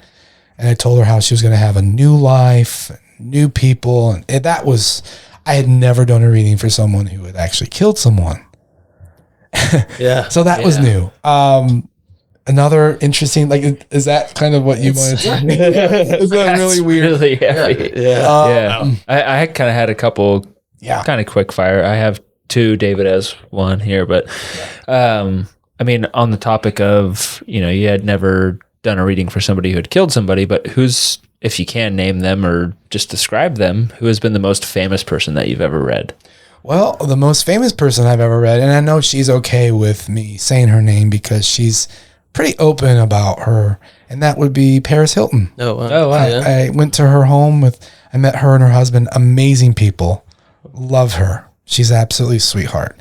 I was invited to her home in Beverly Hills, and it was a really cool experience. And actually, I gave more information to him than I did to her, but it was pretty moving, and just, she was incredibly sweet and warm and not anything like I had thought. Yeah. And I actually had a dream about her about 15 years ago that I was friends with her, and I told her that, and she says, here I am. And you can say we're friends because we have friends in common.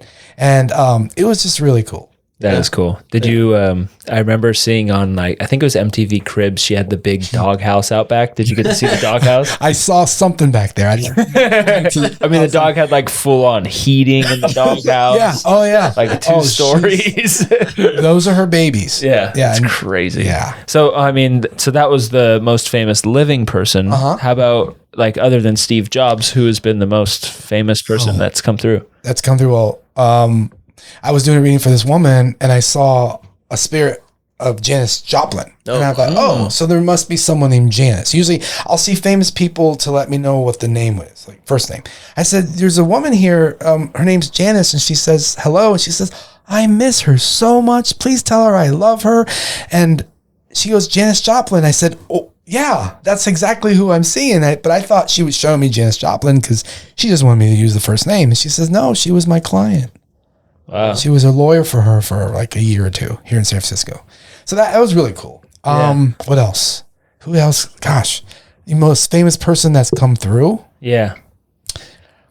I did a reading for, and I think I can speak about this because she's pretty. I did a reading for Karen Wilder. She's a sweet woman who was married to Gene Wilder, the original Willy Wonka. Yep. Yeah. He came through. That was really cool. I was at her home in San Diego.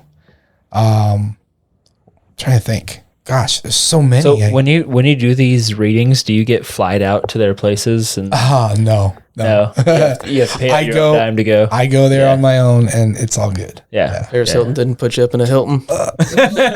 Actually, it was a gift. It was a birthday gift to her from her friend. Oh, cool.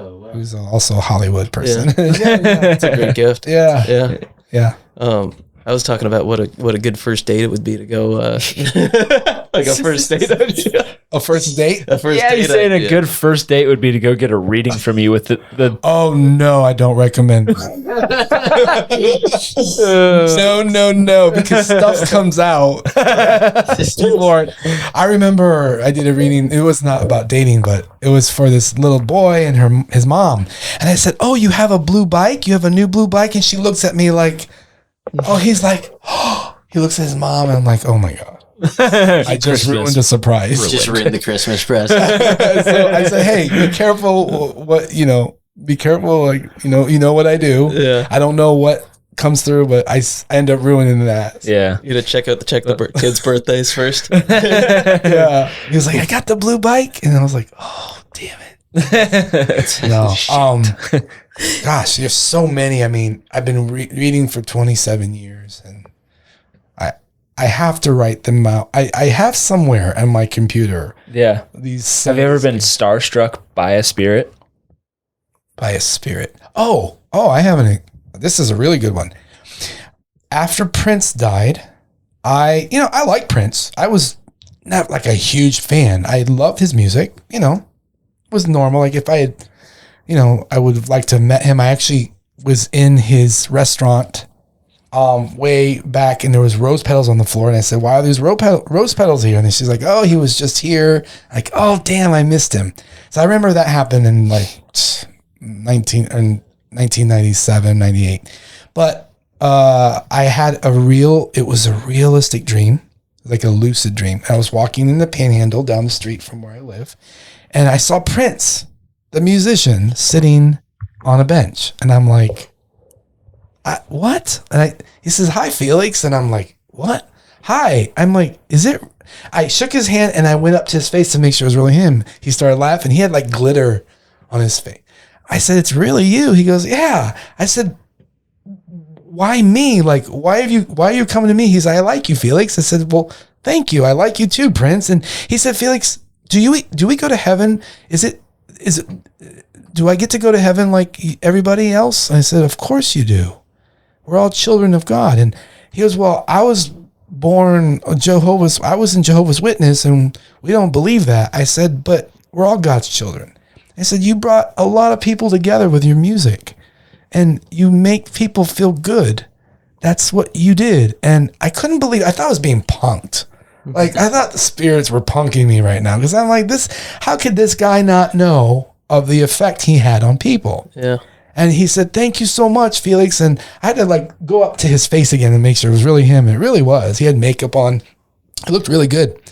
And he said, thank you. He shook my hand and I woke up. And I was like, my question, it wasn't like, oh, wow. My question was, why me? Why did he choose to come to me? And a voice said to me, because we are all one, Felix. And I was like, wow. Yeah. That was really cool. The human aspect. And then later on, I would find out that one of my friends who's a musician in New York had spent a whole evening with him. Wow. Like, a couple years before he passed. Okay. Wow. She thought it was an amazing story. And she was like, wow, that sounds like him. She's like, he picked her out of the audience and he wanted to spend a night with her. So yeah. Cool. Wow. Yeah. What kind of night? That happened. Yeah. But no, I didn't know that because she didn't tell anyone. Yeah. And when I told her the story, she said, I have a story for you. Wow. Oh, yeah. Interesting. So that taught me that, if you love someone who's a musician or a star, there's a reason you're connected to them and you are connected to them. Because they have a message that you received and you felt or you feel connection with them. It's real. Yeah, it's real. It's a great point. Yeah. And I mean, while we're on the Hollywood topic here, have you ever had to deal with any dark spirits?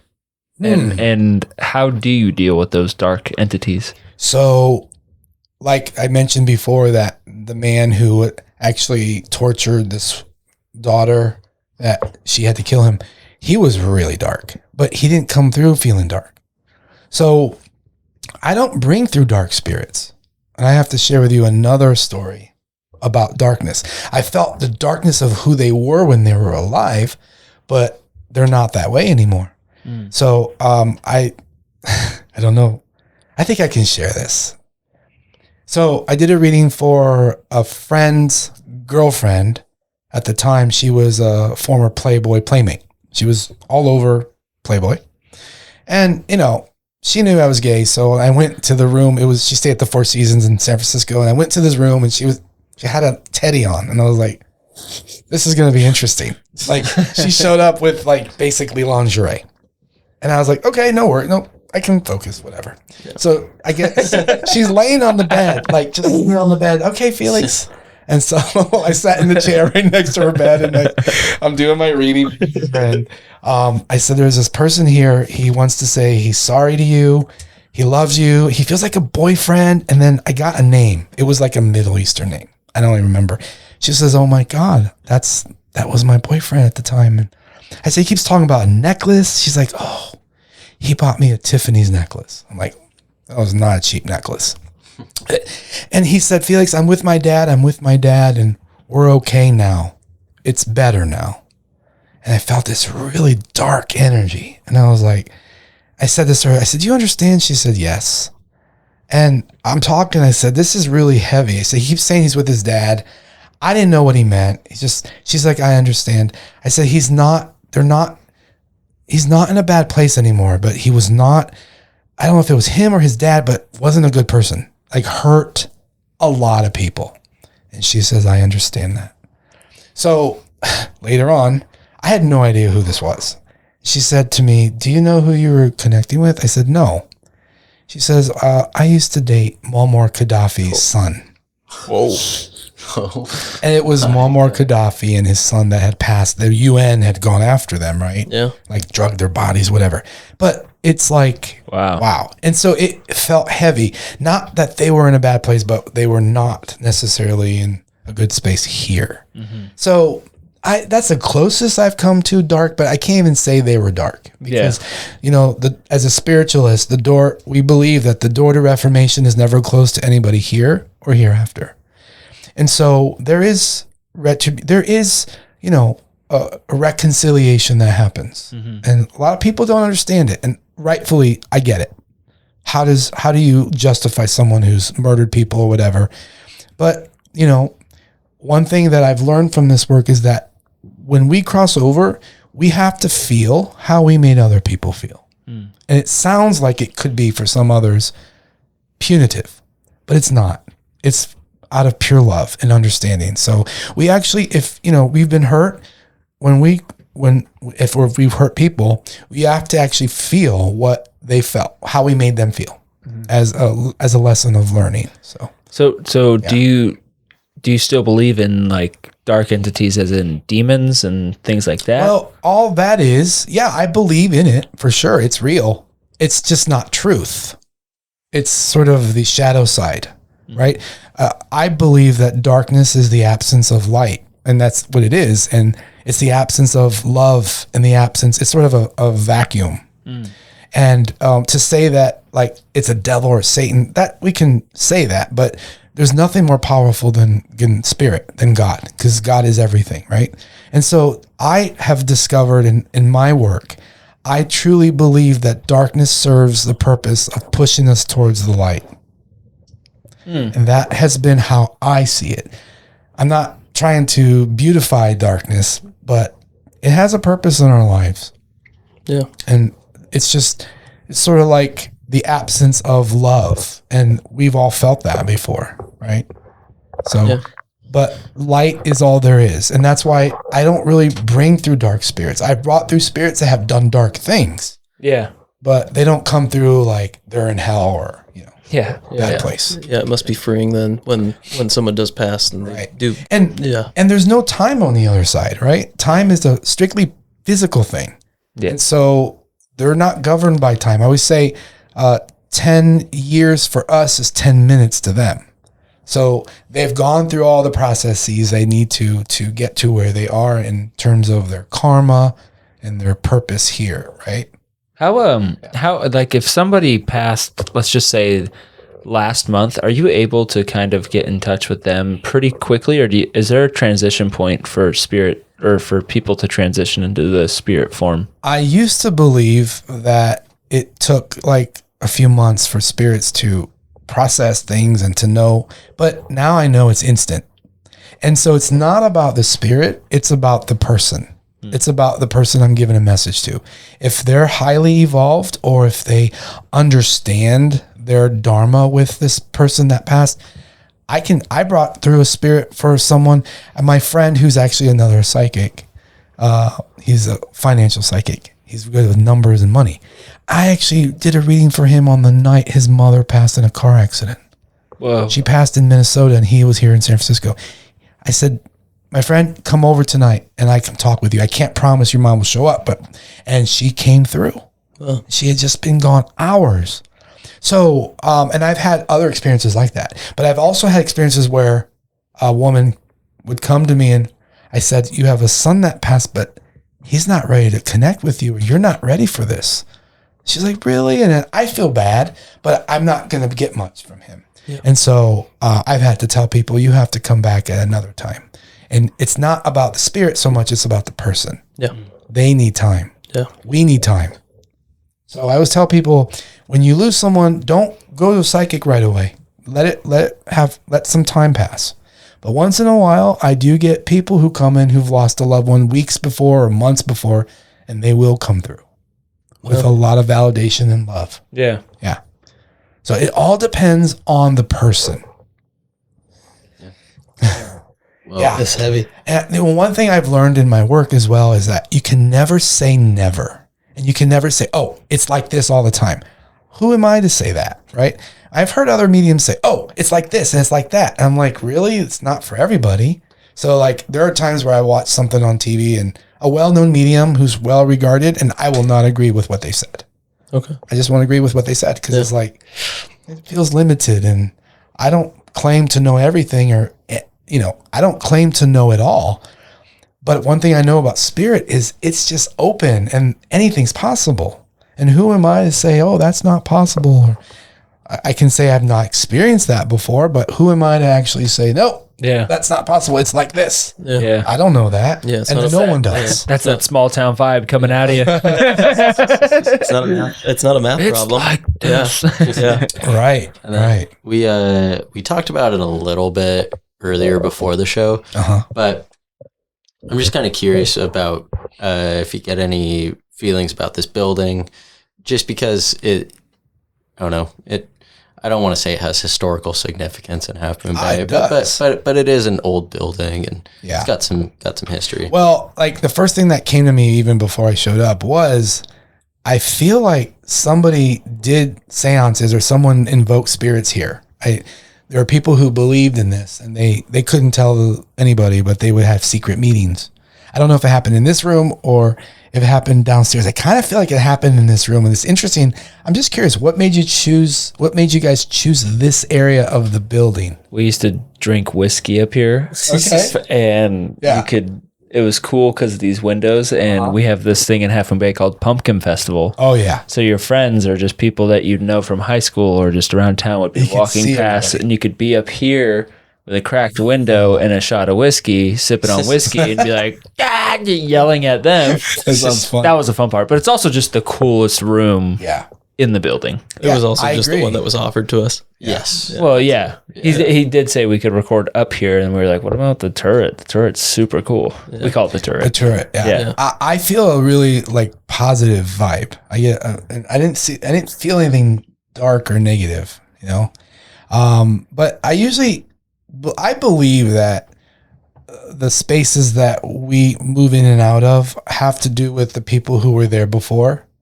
And yes, sometimes the energy will live, but sometimes it's the newer energy that takes over. So it feels like this is like a very good place. And I'm sure if I meditated and did a, deeper dive into this, I could discover things. But that's another thing about what I do is I'm not just open everywhere I go. Yeah. Like a lot of people tend to think that I feel everything all the time. I would be dead if that was true. I seriously, you'd have to peel me off because there's no way I could handle all that stuff. So when I'm out and about, I am just me, just Felix Lee, just living life, being a person. And sometimes I'll sense things, but I just tune it out because guess what? This is what I do all day long. So it's my job and I open to it and I use it to help people. But when I'm out and about, I'm not interested in spirits. I'm not interested in seeing things or feeling things, but sometimes it comes through. Yeah. Have you had that encounter in the grocery store store and you just like walk past them where you're like, I have to tell you this happened in Vegas 2 years ago. I was at a slot machine. There was a young woman and her husband sitting next to her. There was 3 slot machines and I actually won a jackpot. This was the day that MGM got hacked. And so all the systems were down. And so jackpots had to be paid by hand and on paper rather than the system. So she's like, okay, I won like $3,500 on the slot machine. Nice. And she's like, sir, it's going to take about 30, 40 minutes to get back. I said, take as long as you need. I'm not going anywhere. I'm 2 days here. Give me my money. And, yeah, exactly. And she's like, okay, well, we'll be back. I'm going to say it's probably about 30, 40 minutes. So that's fine. So this woman looked over at me. She says, hey, how are you? She's like, congratulations. And just out of the blue, we didn't even say hi like before this. She goes, what do you do for a living? And I was just like, really? Like, is this happening right now? She just point blank. I said, actually, I'm a psychic medium. She's like, oh my God. Can I ask you some questions? I said, you know what? Yeah. Why not? I got 40 minutes to kill. I got time. I'm literally stuck here. And then her husband was kind of like, I said, hi. And I shook their hand and I just started talking. I said, who's so-and-so? And she's like, that's my grandmother. I said, she's here and she wants you to know blah, blah, blah, blah. And she's just like in tears. And I looked over at her husband. I said, you're a mechanic. You fix cars. You have your own shop, but you're afraid or whatever. And he goes, yeah, I am. And I said, well, you're supposed to have your own business. I said, you guys are protected. This was like 3 years ago, I think. I said, you guys are protected. And he goes, what do you mean? I said, I don't know. I say, if you're in a really tough spot, you guys have guidance and protection. You guys are going to be okay no matter what happens. And he said, thank you. And then I just gave. But after like 30 minutes, she said, Felix, I know why we came. They were from Israel. Whoa. They had just come from Israel to Vegas. And she said to me, Felix, we didn't come to Vegas to win because we didn't. We came to see you. And I said, wow. She's like, I really believe that we were met. And she was so happy. And it was a really touching thing because that's not something that usually happens. I don't just give impromptu readings. I have before, but it was just so perfect because I had this time and I was relaxed and I'm like, yeah, why not? And then, so that was cool. That was kind of You were unexpected. in a good mood. You just won 35. Yeah, I got time. Energy was high. Congratulations, your reading's paid for. Was it Buffalo? No, it was actually Dragon Cash. Dragon. Okay. Yeah. What's your when you go to the casino? Are you normally slots or do you go to the table? I do slots. I like the high limit slot room. Okay. I've never been in there.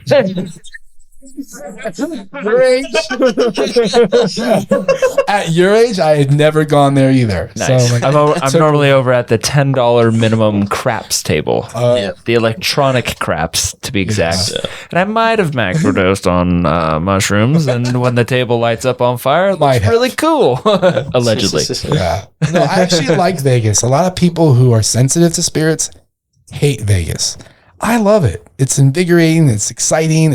I talk to people. I make new friends there. Yeah. It's really cool. You think that's because of like I don't know, Vegas has kind of a crazy history. Well, Vegas has the energy of people are letting their guard down. They come out to have a good time, usually drinking. Yeah. You let your guard down. And I think people are most friendly in Vegas, like, because they're all visiting.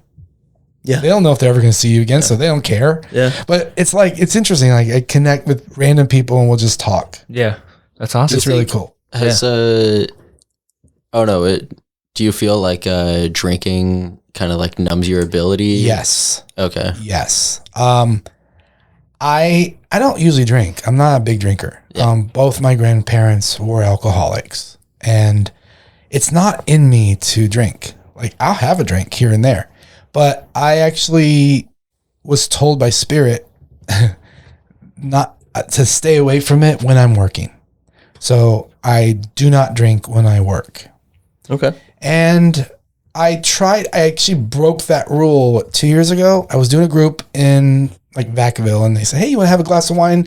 And in the break, where I read 5 people, I take a little break, we eat some food, and then I read the next 5 people. I said, sure, I have just a little bit. Oh, not a good idea. I sat back down and I totally did not care, and I didn't feel spirits anymore. I said, guys, I'm really sorry, but I don't feel anything. They're like, oh, we're sorry. You shouldn't have had a drink maybe. I said, yeah, let me go outside. I'm going to eat some food. And then if you guys just can wait 15, 20 minutes, they're like, oh, we'll do whatever you need to do. Because I was trying to connect and nothing was working. Everything I was saying was just falling flat. I'm like, I'm not connecting. And I was a little bit worried. I thought it was over. I said, no, I'm going to eat some food and walk outside. That was a mistake. But I came back and I got better. And I was able to do the readings and they were good. But yeah, it's sort of like it takes away the care, I think. Or for me, it did. So that was new. That's a new thing. It happened 2 years ago. So I don't drink anymore with work. I don't mix that. The spirits said stay away. I'll have a drink spirits after. Yeah. That makes sense. I'll have a spirit after the spirits. And what's something that the average person could do at home to clean their space of just energy? Yeah. Well, the first thing is to know that you have the power to summon light, and that you are a spirit. And if something's happening in your personal space that you don't like, to just know, number one, you have the power to say no. Now, it doesn't always work right away, but you have to sort of take charge of your energy and say, you know what? I love light. I love God, or something that draws reference to love or light. And that's a good start. Just to know that you can say, I don't want darkness anymore. I don't want this energy. And you start bringing in good energy and play good music. And, it's just that vibration that shifts. You can change the energy of a room by this. Mm-hmm. I believe that we are all able to do it. And so the first step is to know it's possible. Okay. The second step is to prayer or meditation, anything to get you into that higher vibration state, right? Yeah. So you guys know what it means when I say higher vibration? Like just a healthier mindset? Yeah, a positive mindset. Yeah. Anything that gets you to feel good again is of a higher vibration. And that's where spirit resides, in that higher vibration. So yeah, that's how I tell people that's the easiest way to get there, is to just know it's available to you, and that every single person has guardian angels. You guys have a team of spirits that work with you. You don't have to know about it. You don't need to know their names, but they're with you always. And they're guiding you constantly. And people say, well, how do they guide me? I don't hear them, or I don't feel them, or I don't get signs. Guess what? You do. You're just not paying attention. Yeah. You're not Everybody watching. does. Yeah. And when you pay attention, you'll start noticing things. Start seeing numbers. That's how it usually starts. When you ask, it's given. So I tell people, just start with the summoning of it. Ask for guidance. Yeah. You have to open to it, right? Yeah. So when someone says, "Oh, it's a sign," Yeah. listen to it. It is a sign. It is a sign. Yeah. And then once you start paying attention to those signs, you get more. Yeah. And then more. Yeah. And You have to pretty be soon. open to it. Absolutely. You have to be open to it. Yeah. Yeah. Well, I also just kind of had a, and if you don't want to, we can totally skip over this question, but have you ever tried psychedelics with communicating with spirit? Not with trying to communicate with spirit. And I can share a story. I tried psychedelics for the first time about 12, 13 years ago. And all I did was laugh and laugh and laugh. I had a bellyache, but I was with my sister and her boyfriend at the time had brought these shrooms from Chicago, and I had never done it before. And it was a pretty interesting experience. I remember laying in the bed, and I actually saw people in hard hats. And I'm like, whoa, this is cool. And my friend's like, what? I said, they're building a new stadium. It's going to be like a football stadium for San Francisco, but it's not in San Francisco. And I don't know what that means. And he started laughing. We were just giggling. This was years before they built the Levi Stadium. Yeah. So I actually was seeing stuff. It was weird. And so, I mean, that's the extent of that. But I never and I completely understood the Yellow Submarine and those dancing flowers. I never understood that because my parents grew up in the hippie area, hippie era. And then, so that made sense. But no, I've never used psychedelics to connect because I never needed to. Yeah. My connection is pretty good without anything. Yeah. When I'm in that space. Yeah. So Pure. I call it the zone. Yeah. I get to that zone. It's really, really cool. In the pocket. Yeah. Locked in. See, people have asked me, have you ever done ayahuasca or peyote? And I'm like, no. And those drugs do not really appeal to me. I'm not interested. Yeah. Because I'm really sensitive. I'm sensitive to drugs. Actually, I'm allergic to, what's that drug? It's supposedly, it's very powerful. It relaxes you. Not Valium, but. The horse tranquilizer? It's like that. Ketamine? Yeah. Ketamine. Not that, but there's another one. GHB. I can't even think of it right now. What'd you say, Dave? GHB. HP. GHB? Yeah. Oh, I know what that is, but no. It relaxes Xanax. you. Yeah. I forgot. Xanax. Anyways, it's supposedly it numbs pain, but I can't take. Oh, Oxy. Well, something like that. I'm sorry. It's something, but it's it really actually makes my whole body sting and like when they gave me drugs when I had to take my tooth out, when they had to pull my tooth, I couldn't take it because I was giddy and the doctor it's supposed to calm you and make you sleep. I said no, I was giddy and I could not sleep. So it had the opposite effect. But those were hard for me to stop taking. Dude, they are. It's gnarly. After surgery with painkillers, it's nothing to joke around about. I had knee surgery and it was 3 weeks of a bender of painkillers, and it took me a while to get off of them. And then you get off of them and it feels like you have the flu for a day. And you're like, jeez, dude. I was chopping them up. Not chopping chopping. Oh, yeah. But you're snorting. I was taking halves, and then quarters. I just remember getting my wisdom teeth taken out, and they gave me 30 oxys. Wow. And I was like, what the fuck? Where's the deal with that? So 2 of them got constipated, and I was like, Jesus. I think ibuprofen will do. Yeah, right. That's me. I'll do ibuprofen. Yeah. Yeah. That makes sense. Yeah, I'm just sensitive to everything. My whole body is very sensitive. Yeah. Yeah.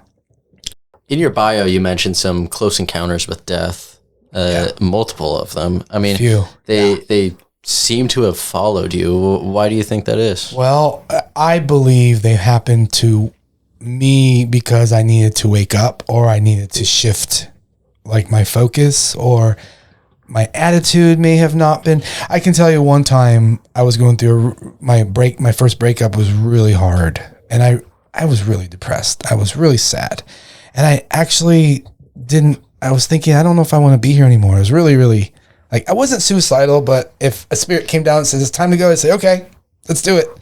But I had a dream. It was so real. It was my other grandfather. My grandpa Isidro, my mom's dad. And he had passed in 1999. And this was in 2010, 2009. And it was him and my grandpa. And he said, hi, mijo. And I like hugged him and I grabbed his hand. It was really him.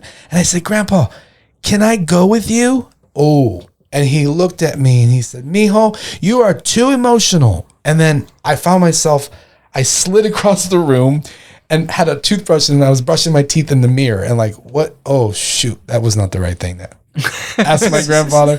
So that I woke up and it was very like, oh my God, it was real. And I just cried because I felt like, oh man, I pissed him off. But no, it was just like, he knew I was in a sad state and it was really interesting. He said, you're too emotional. You don't mean this. And then he left. Yeah. Wow. So, that happened. But no, there were times where I really did come close. And that was just recently, 3 years ago. 4 years ago, I had my appendix removed. Well, before they did it, I said, no, please don't. They said, well, it could burst and you could die. I said, but I don't feel good about this. He says, well, it doesn't matter how you feel. Okay. And they're like, it's going to be one day in the hospital. I'm like, no, it's not. And they're like, you're wrong, but whatever. They put me under. I came out and I bled slowly the next day. Internally, I bled. And I knew something was wrong, and I had my friend come in, and nurses weren't really listening to me. They're like, okay, whatever. I said, no, there's something wrong. And my friend had to come and she had to like yell at nurses, like, get the fuck, in here. And this was like, okay, this was in 2000, right? In January. No, it was in 2000. And, I actually was bleeding out and they didn't know it. And I just remember them rushing me into the emergency, like to surgery again. And I heard them say, his lips are turning blue. His blood pressure is 60/30. And I remember like concerned. I went from really being concerned, oh my God, this could be it, to relaxed. And it's like, it's going to be okay. And I felt high and I felt like I was moving in an upward place. Like it felt up, but it wasn't up. It was like up, but not up. And I just remember feeling like really, really relaxed and okay. And like everything was okay. And so then next thing I knew, I was in pain and I had just woken up from surgery and they had said that I had lost a lot of blood and they had gave me a lot of blood back, transfusion. And, that happened. Oh, wow. So, but I remember actually, I stopped breathing. I remember hearing myself like not breathe. And then I didn't have like a fear or worry. I felt like I could breathe with my whole, it was a really weird sensation, but I felt like something was breathing for me and it just felt okay. And then I felt myself back into my body. And then I remember I was talking to the anesthesiologist. I had no idea what I was saying. And I said, I'm sorry. I said I was, but that happened. And that was one of a few times that I felt like I almost went over there. Mm. Yeah. Are you kind of like scared or more comfortable with the idea of passing? I am definitely more comfortable with the idea now. Yeah. For sure. Like when it does happen, there's a reason for it. It's normal to be afraid of death. Our bodies are designed to fight death. Yeah. But, it's perfectly human. And I always joke that I say I'm not afraid and then I might kick and scream on the way out. Who knows? But no, I really don't. I feel at peace with like that. Yeah. Yeah. Yeah. Because it's not going to be what we think. Yeah.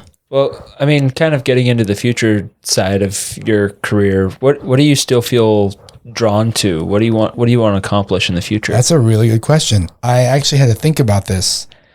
Like, what do I want to do? I really would love to, and as I speak it, I'm putting the intention out there, projecting this intention, but I really would like to create a center where people can come and learn and open and feel open and receptive and comfortable in a space like a place that's in a beautiful space, you know, maybe up in the hills or the foothills or somewhere beautiful. That's a dream of mine. But to be able to teach and to teach others to teach and to help young people and sensitive people to open up. Okay. Yeah, that's a dream of mine. To have a center. Yeah. Have a center. I always say if I win the lottery, and people have asked me, you know, can you tell me the lottery number? I'll give me the lottery numbers. Thank you. That's not how this works. But if I do win the lottery, then, you know, yeah, I would open up a center. The first thing I do would open up a center. Do you play the lottery?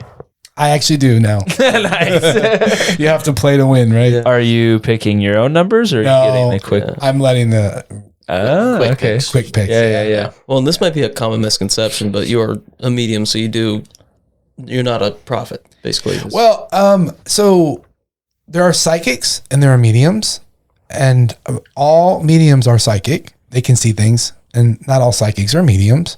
But this ability that I have does come with seeing future things. Okay. But not everything. Yeah. You know. And I actually know a few people who've won the lottery. Okay. And yeah, one of them it wasn't a good thing at first. I don't know. Now it might be different, but this person had a lot of hardships because of winning. They were a teacher before and now they can't teach, and that's what they really love to do. And, you know. Yeah. Yeah. It's not all grass always seems greener on the other side. I mean, it's just money, and it's like, you know, we all need it, and I get it. Why people want to know, but it's not for everybody. We're not all here to win the lottery. Yeah, there's more value to life than just money. Absolutely. How do you? This is kind of just off topic, but how do you feel about the? I don't know. You drive by some building and there's the psychic neon sign in the window, and it's, you know, like $10, $15 readings. Palm readings. Yeah, stuff like that. Well, I actually believe I have a friend who is a really good palm reader, and he's great. And we're kind of acquaintances and getting to know him. So I believe it's real. He read my palm on Thanksgiving, and I was blown away. Like, it was right after my mushroom journey that I had taken, and he tapped right into everything that was, you know, I was experiencing. But about the neon signs, there are, listen, I always tell people this ability does not come with an ethical compass. So you can meet people who are real, but they may not have the best interest, and they might be scammers, and they might be charging ridiculous amounts of money. You know, I always tell people, if you meet someone and they say, oh, there's this dark curse over you and I can remove it for $1,000, find the door. Yeah. Find the door. It's BS. No one's cursed. And I have to do, actually, when I first started here in San Francisco, I've had to undo what some psychics in this city have done to people, like scare people into thinking things. I remember I did a group in my home with random people. There was a Japanese woman, and a spirit said, go to her and ask her why she thinks she's going to go blind. I'm like, well, that's a weird question to ask her, but okay. So I went to her, I said, hello. I said, Spirit asked me to ask you, why do you think you're going to go blind? And she just bursted out crying. And her friend was like trying to console her. And she said, a psychic told me that I was going to go blind if I didn't give her $500, and I didn't give her $500. And everyone was like, the whole room was like, oh my God. And I said, yeah, that's not true. I said, you're not going to go blind. So, you know, there are people who don't have an ethical compass with this. Yeah. And, you know, most people are good, but I don't believe that you should be charging people. I don't believe someone should charge someone extra for a ritual or a spell. You know, I do believe it's real if you believe in that, but I would be careful of that. Okay. So more on the business side then. How much should someone be paying for a reading or for? Well, now that's like purely up to each person. You know, I think there's astronomical charges, and if someone wants to pay that kind of money, then hey, that's great. But I think it's subject to each person. Okay. And I think people can tell if it's astronomical or, you know, it's all about like I don't charge for readings. I charge for my time. Yeah. And right now, this might be changing, but right now I charge $400 an hour, which is, you know, not a bad deal. Like some people pay $200 to have their hair done. That's like 2 sessions. So to connect with the spirit, I think that's a good deal. But it depends. Like in LA, I charge more because I have to travel and absolutely. But it's different for each person. I think whatever you feel comfortable, you know, if someone feels comfortable with a certain amount, then that's personal to them. Okay. So, yeah. Okay. It's nice when you go with another person too. Yeah, first date. Like I said, first date idea. First date. That was Claire and I's 9th year date. Yeah, it was nice. Maybe I'll do a first date then. And then I have completely unrelated from that last one, getting back into more of a medium topic. But since you have seen and talked to so many people that have passed on and are the deceased. Mm-hmm. Do you kind of feel like you do have an idea of what happens to us after we do pass? I do. I really, they show me a lot and it's so beautiful. It's hard to put into words, but there's so much love that just floods in.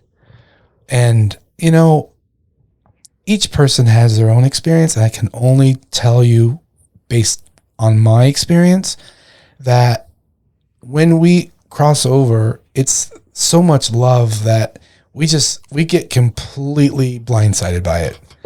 Like I've had spirits tell me, you know, Felix, I thought I was going to the bad place and I'm not in the bad place. I'm in a good place. And, you know, there's so much unconditional love for us. And it's really true. I learned from Hans and then I've learned from spirit since Hans that the spirit doesn't judge us at all.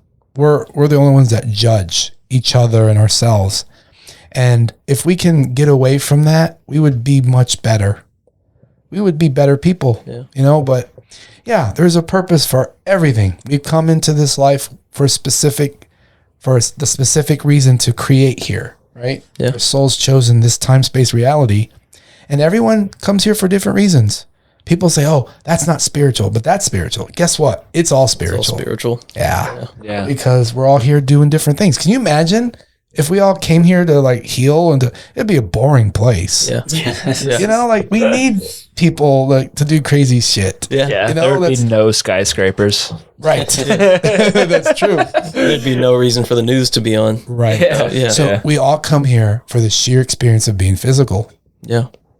Definitely. We all come here for different reasons. Yeah. But the main one is to share love. And, you know, I've spoken to people who, you know, like people say, why did they do this? Or why did they behave this way? And like, why did children come in at 1 year and die? Like, well, they come in not for themselves. They come in for the experience of the people around them, right? Some spirits don't come in to work on their own spiritual work. They come in to help the people around them. Yeah. So there's a purpose for yeah. everybody. Yeah, absolutely. Everybody has a purpose. Yeah. Well, and can you just tell the people where they can find you? Sure. I can be found on felixleelerma.com, which is my website, and it's going to be revamped. It's an old website. I'm sorry in advance, but you can find me there. I have Yelp reviews, and I do have Instagram, but I need to use it more. We got to get you on Instagram. I'm on Facebook. I mean, you can find me everywhere. I have a podcast called Spiritually Speaking with Amy and Felix. And we took a little break, but we're going to get back into recording more. And I do on camera readings for people. Oh, wow. Yeah, through Zoom? Yeah, through Zoom. Oh, no, actually in person, and I'm reading people, On camera. On camera. I'll volunteer as tribute to come on. Yeah, all right. Be a podcast guest for you guys. Cool. As a thank you for you to come on. But so if somebody's going to come get a reading from you, what are some things that you recommend? Do you recommend them bringing something in their pocket that very good question. Yes. a loved one had in their life? Because I know when I went to you, I brought a 9/16 wrench that my grandfather passed away holding. And I never told you. I had it in my pocket. And at a random point throughout the reading, I kind of reached down and grabbed it and like just kind of touched it. Honestly, I was kind of skeptical going into it, but I had like sneakily put my hand down and touched it just on the outside of my pants, but it looked like I just had my hand on my thigh. And you're like, whoa, there's just this big blue orb by your pocket. I was like, what is it? No, but you were just like, Yeah. that's so weird. And I took my hand off of it and you're like, the orb is gone. Yeah. And then at the end of our reading, I was like, do you know what's in my pocket? And you're like, no. Like, you were very honest. You're like, nobody's told me what it is. And I told you what it was. But Yeah. I saw something, and yeah. they have to show me. Like, I don't see everything, but I do see some things, and it's cool when it happens. And I can't give you more than what I get. Yeah. Speaking of that, real quick, have you ever ended up having a spirit visit you that like didn't speak the same language you do? Oh, absolutely, all the time. Yeah. But they actually speak English now. Okay. They speak the language. I would say they speak the language of love, Gotcha. which is universal. Yeah. And so when I get a message from someone who only spoke Russian or Chinese or Tagalog, I get it in what I understand. Yeah. And so oftentimes I actually get thoughts and feelings that aren't even words, just emotions. And they give me like this packet of energy, and then I have to translate the emotions. Wow. So you're getting the emotions are signs real and emotions. Yeah. Wow. And having to actually translate it into something that someone else could understand, or that you could actually translate into someone else. Yeah. Wow. So like today I did a reading for someone in Japan, and she had a translator, and that worked out pretty well. Yeah. Took a little extra time, but it was good. That's crazy. Yeah, it was cool. Yeah. I mean, I have a couple more like random cleanup questions real quick. Yeah. I mean, has someone ever come in that maybe had lost a child before birth and asked to speak to them? Yep. Or connect with them. Yeah. Usually the spirits of babies that haven't been born or stillborn, they're not necessarily in the body. They kind of hang out because they know. Yeah. They're smart.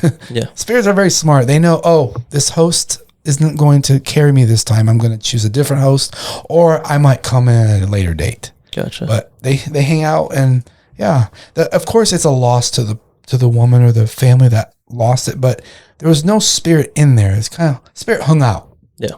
Kind of knew. Nope, not going to be this time. Yeah. And then real quick, because that's just do you believe in reincarnation? I do. Yeah. And because there's no time or space, so it's hard to pinpoint. But someone, reincarnation is real. We've been here before. Yeah. Yeah. You've been other people. Yeah.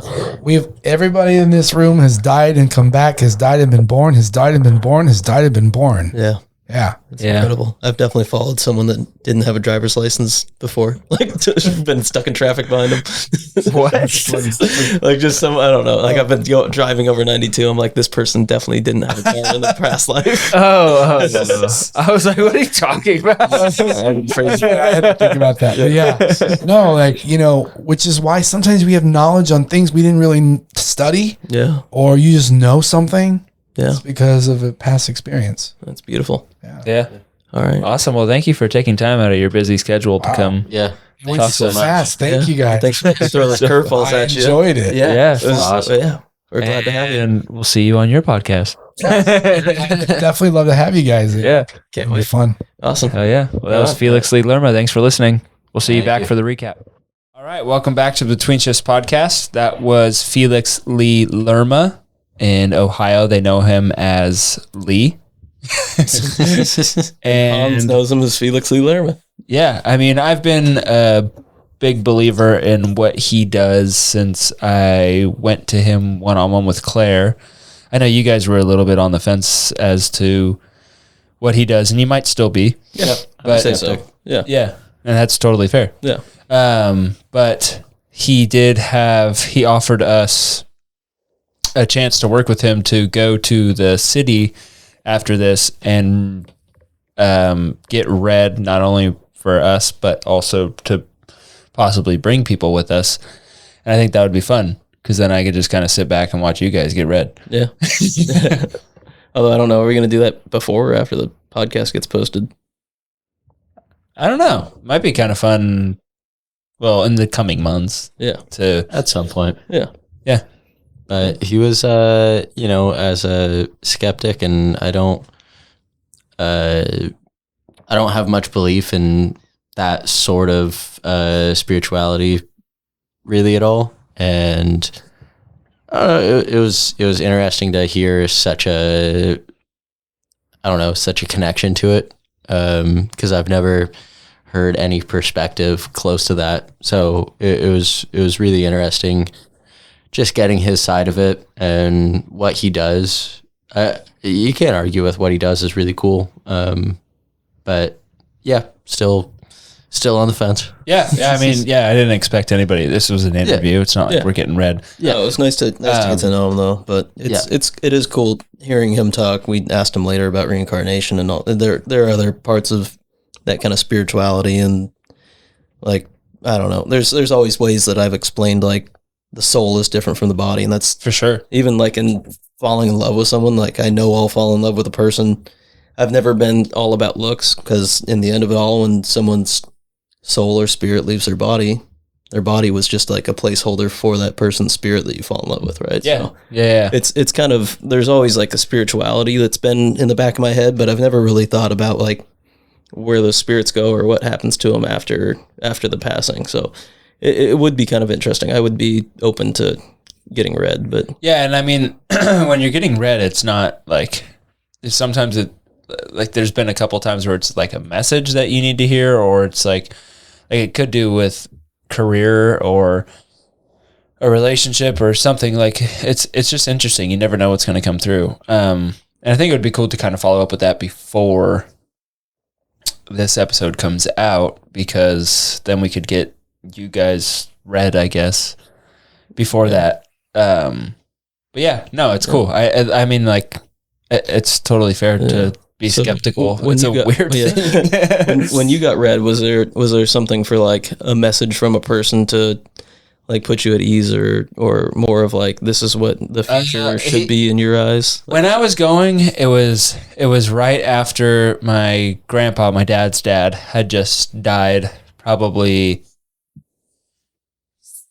4 months before that. So I was kind of going just to kind of, I don't know, Claire. So context: my parents, my mom, my dad. My dad was a huge skeptic of all of that. And he went and he came back just like dumbfounded. He was kind of like, "What the fuck just happened?" And then when he came back like that, I kind of was like, "Okay, whoa." He'd always kind of shat on mediums because he's like, there's no fucking way people can talk to the blah, blah, blah. And then he went to see Felix, and Felix just like poof, just like amazed him with things that he knew, like things he shouldn't have known. And then Claire and Jody went when a couple years after Rob, Claire's dad, had passed away when she was 15. And they came back and were pretty surprised by what Felix knew, and just had even if it, like, I don't think it is, and if it is bullshit, it's not. But like I only say that because I'm a believer. Yeah. But either way, he's just there to give people a lot of closure. But anyway, sorry. Yeah. I went because my grandfather had died, and I went fully expecting to hear from my grandfather, and I was at a weird point in time. I didn't have a job. I just got back from New Zealand. I was trying to figure shit out, get my ducks in a row to move forward in life and career, whatever. And it was my first, so there's two things that still stick with me from that. And it was the first, I just had my first day working for my Uncle Jimmy. Okay. And then when I got there, he asked me if I worked for family, and I was like, not really, like, whatever. I kind of blew it off because you're supposed to like kind of let him guide you to what you want. You're not supposed to give him answers right away. You're supposed to let him prove it to you that he knows what's happening. Okay. Yeah. And he's like, who's Jim? Who's Jim? Jimmy, Jim. And I was like, that's my uncle. That's who I worked for today. That's what I said. Something like that. And he was like, oh, I feel like you're meant to be there working with him. And I'm like, oh, yeah, I mean, I'm doing landscaping with him right now, blah, blah, blah. And he's like, do you dream of having your own family business? And I was like, yeah, one day. And he's like, your great grandfather is telling me that you will have something similar to like what he had. And I was like, whoa, oh, okay. He's like, was he a fisherman? And I was like, yeah. It was just weird. He got into all this, and then he got in. Somehow he knew that my family had my great-grandfather and my great-grandmother, John and Hazel Teixeira's fish fillet knives, so just like filleting knives, in our kitchen at home. And he was like, John's telling me that you have his knife. You have his knife. He's showing me that he's filleting a fish, and like you have this knife in like the kitchen at home or something like that. And I was like, whoa, that's fucking weird. Yeah, we do. It's just weird stuff that makes you kind of, it's never anything like huge, at least in my experience. Yeah. Oh, the other thing that was weird was the person I didn't even think about was Nick Pinarelli. And like Nick Pinarelli, the way he brought it up, he's like, did you know somebody that passed away really young? Like, I'm seeing somebody that was ripped away from the earth, like quickly and kind of on their own accord. And I was like thinking, and I couldn't even think about Nick because I was thinking so much about my grandfather. And I was like, no. He's like, it starts with an N. It's like an N name. It's like a Nick. And he just kept saying like N names, and then he said Nick, and I was like, yeah. Oh, yeah. I have a friend named Nick.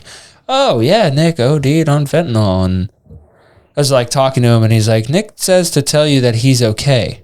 And he didn't mean to do what he did, what happened, but you know, it was his time to go. And I was like, whoa. Yeah. Okay. And that was when he kind of cracked me, and I was like, got emotional because I hadn't thought about Nick in a long time since Nick had died, which was at that point in time 2 or 3 years ago. Yeah. But that's what kind of did it for me. And it was weird. I don't come from a line of like other than my mom and my sister. Real spiritual. Like nobody in my family believes in that stuff. The spiritual aspect of it. Yeah. I mean, for me, I think I'd like to go in and do something where it would be more like if someone could tell me like, hey, look, something like you know, where it's like you're meant to be there. Mm-hmm. 'Cause there's always that feeling of like unease, and maybe not in everyone's life, but for sure in mine, where I'm like, am I right where I'm supposed to be? Yeah. Like, I think that would be a big thing to like hear from someone, you know. Yeah. I'd be looking to be at ease more than like closure for, you know, I feel like I know people are happy where they are. And, for sure. But yeah. Yeah. And I appreciate you guys, even though you're not like skeptics, but you're not like full believers. It was cool that you guys were still respectful, and I had so many questions for went this through episode. the interviews. I know. And like, well, if we follow up with this whole reading thing, like you can ask those questions, and we'll run from there. David wants to go home. Yeah, I know. The other thing sorry, Dave, we got to finish this out. But the other crazier part of like his story was when he was having what he thought was like heart attacks, and they were telling him it was heart chakra. That was weird. But dude. It was the nurse, the Korean nurse was telling him like, like someone that was medically trained telling him like, hey, look, it's this spiritual opening in your heart, was crazy to me. And then sorry. All right, we can go. You good? Yeah. All right. Sorry. David say goodnight to everybody. Everybody sing David a lullaby. We got Cranky Dave on the air. Cranky Dave. I'm just listening. All right, guys. Thanks for listening. I'll see you in a couple weeks. Yep. Bye. Hope you guys enjoyed this episode. Once again, we're brought to you by Bikeworks HMB, your one-stop shop for bike service, sales, and rentals in Half Moon Bay, California. Whether you're on the mountain, road, or low on battery, Bikeworks HMB has your back. If you enjoyed this episode and would like to help support this podcast, please feel free to reach out to us at betweenshiftspod@gmail.com. The link will be in the description. I hope you guys have a wonderful day. GT, signing off.